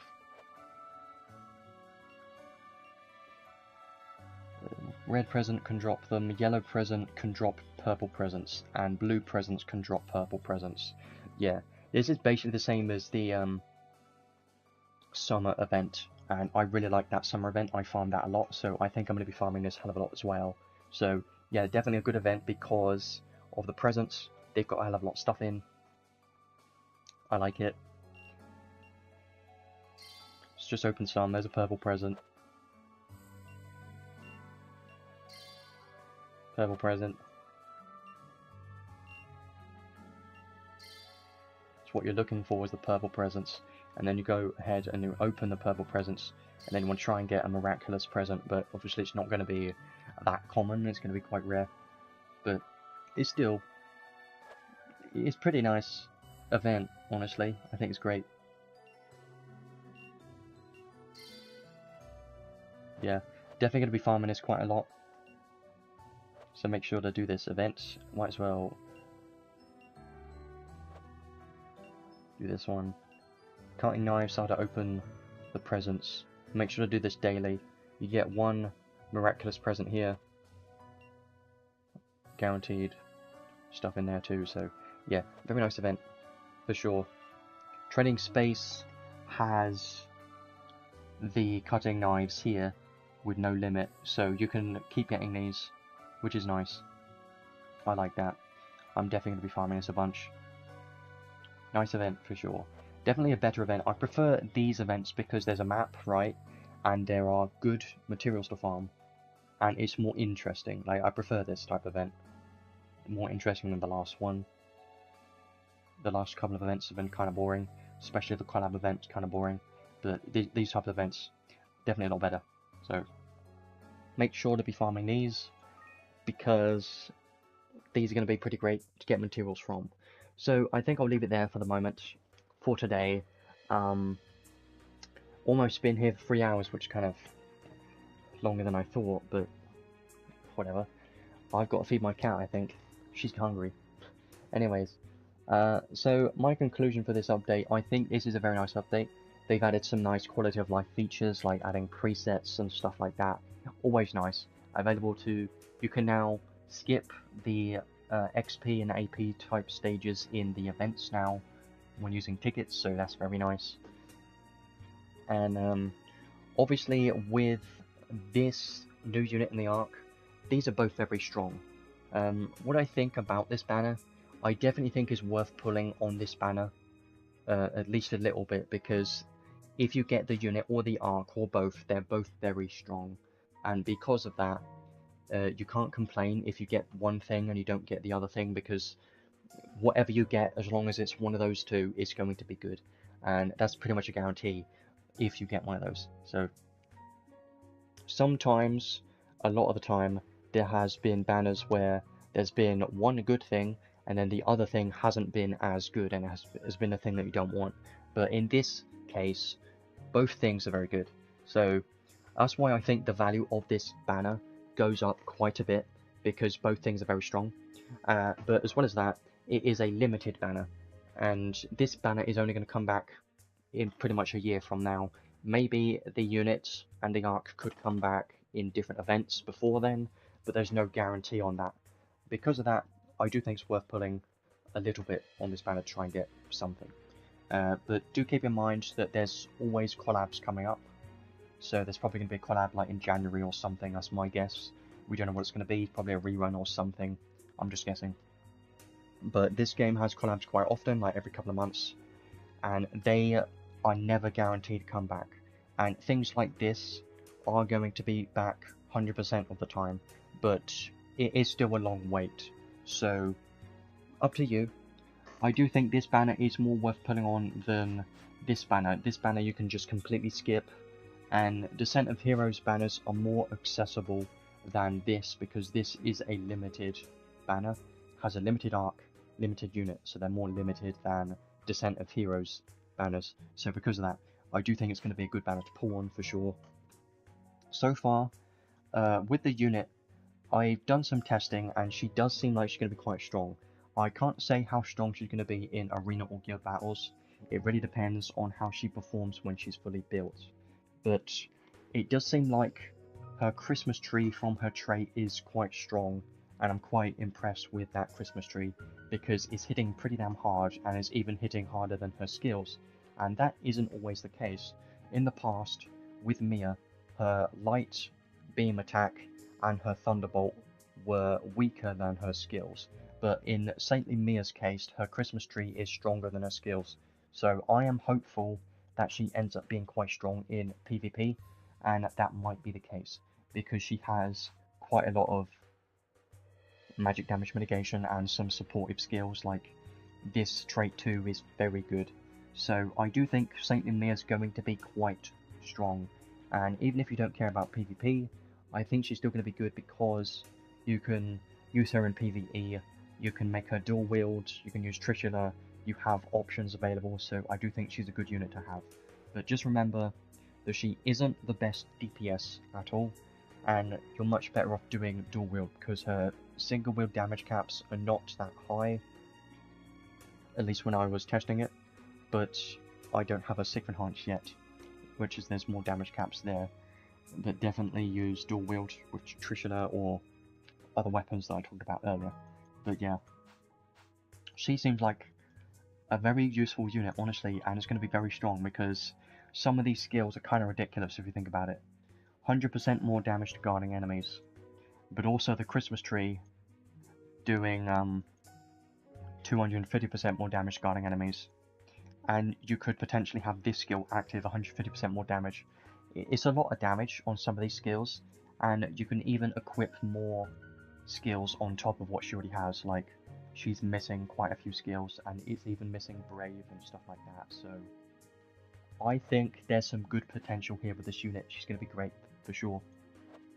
And with this arc, another amazing arc, main reason being the SCT on the trait, going to be super useful, and definitely a lot of people are going to be running this in Arena, and Guild Battles is going to be so good, because SCT is always super important in PvP, and Mistletoe is going to be a very good PvP skill as well, for the 20% physical and magic damage, going to be very strong. And Stone Ensemble is going to be very good for your Earth-focused teams, so I do think this arc is definitely one of the better arcs. One of the better Christmas arcs for sure. I think it's going to be used for pretty much ever, so if you manage to pull it, it's going to be great because it's never going to get outdated, and it's going to be something that you can always use. Because if you don't know, you should know already, the arcs in this game are super valuable because they never get outdated. Because learnable skills are something that can only be on arcs, and something like Mistletoe is never going to be on any other arc in the game. So because of that, I think this arc is pretty damn strong, and the SCT effect, so good. So I think this banner is definitely a higher value banner for sure. And if you're just starting today, or if you're a newer player, definitely do a couple of pulls on this banner, but don't spend all your crystals, because we do get some more tickets. We should get more next week in the event and stuff, so expect more tickets soon, and I recommend using those tickets before you spend all your crystals. And there is probably going to be another Descent of Heroes banner soon, and of course there's going to be more collabs coming up, so I say it's up to you, but I do recommend at least a couple of summons, but just don't waste everything, because collabs are where you should be investing your crystals into the most, because we never know if collabs are coming back in the future or not. But I still think this is a very good banner, 100%. So I think that's everything in regards to this update. I think it's a very nice update. I like this update because it's Christmas event, Christmas unit, everything Christmassy is always fun. This event and stuff should be going on for another 2 weeks, and after the 2 weeks are up, the next banner should be a Descent of Heroes banner. That's what I expect. I don't know what's going to be, but it's probably going to be a Descent of Heroes banner. And then after that, next year, I don't know, but there's probably going to be a collab in January or some time around there. We'll have to wait and see. So, good update. Yeah, hopefully everyone has a nice Christmas, because it's about 2 weeks, well, less than 2 weeks from now until Christmas. So yeah, the new year is usually pretty good. Now you mention it, new year usually has guaranteed UR, step gachas, stuff like that. It has some promotions, and it gives some free stuff out. So New Year in this game is usually pretty good, so you can look forward to the New Year events, because I think that they should have some good rewards being given out in New Year's, and there's going to be some nice banners and stuff in New Year's, so try to save a couple of crystals for there just in case, but they will be giving some stuff out then. So I think I'll leave it there for today. It's been 3 hours of the stream. Honestly, I've enjoyed it. I do have some things I want to do in this game over the next 2 weeks, which is obviously going to be focusing on building this unit, messing around with this arc a hell of a lot, and starting to teach mistletoe to basically every single one of my PvP units, because I think mistletoe is going to be so good and so useful for the 20% more damage that is stackable with everything else in the game. So I think this is definitely going to be a fun 2 weeks, and I'm hoping that everyone has a nice Christmas, because I like this time of the year. It's always a great time. And I think that's everything I can say for today. I will add the timestamps very soon, in a moment. Maybe an hour or so, maybe before then. Half an hour, we'll see. But yeah, I'll have a break and come back, add the timestamps, and I guess I'll see everyone in 2 weeks. So hopefully you have a nice Christmas. 2 weeks should be the New Year events stuff. So yeah, I won't blabber on anymore. I've been blabbering on for the last 3 hours. It is painful. I'm never used to talking this long. This is literally the only time that I ever talk this long. But yeah, I'll see you in 2 weeks. Hopefully you have good luck in this event, because there are definitely some very good stuff in this banner. So I'll see you then in the next one. Should be 2 weeks from now.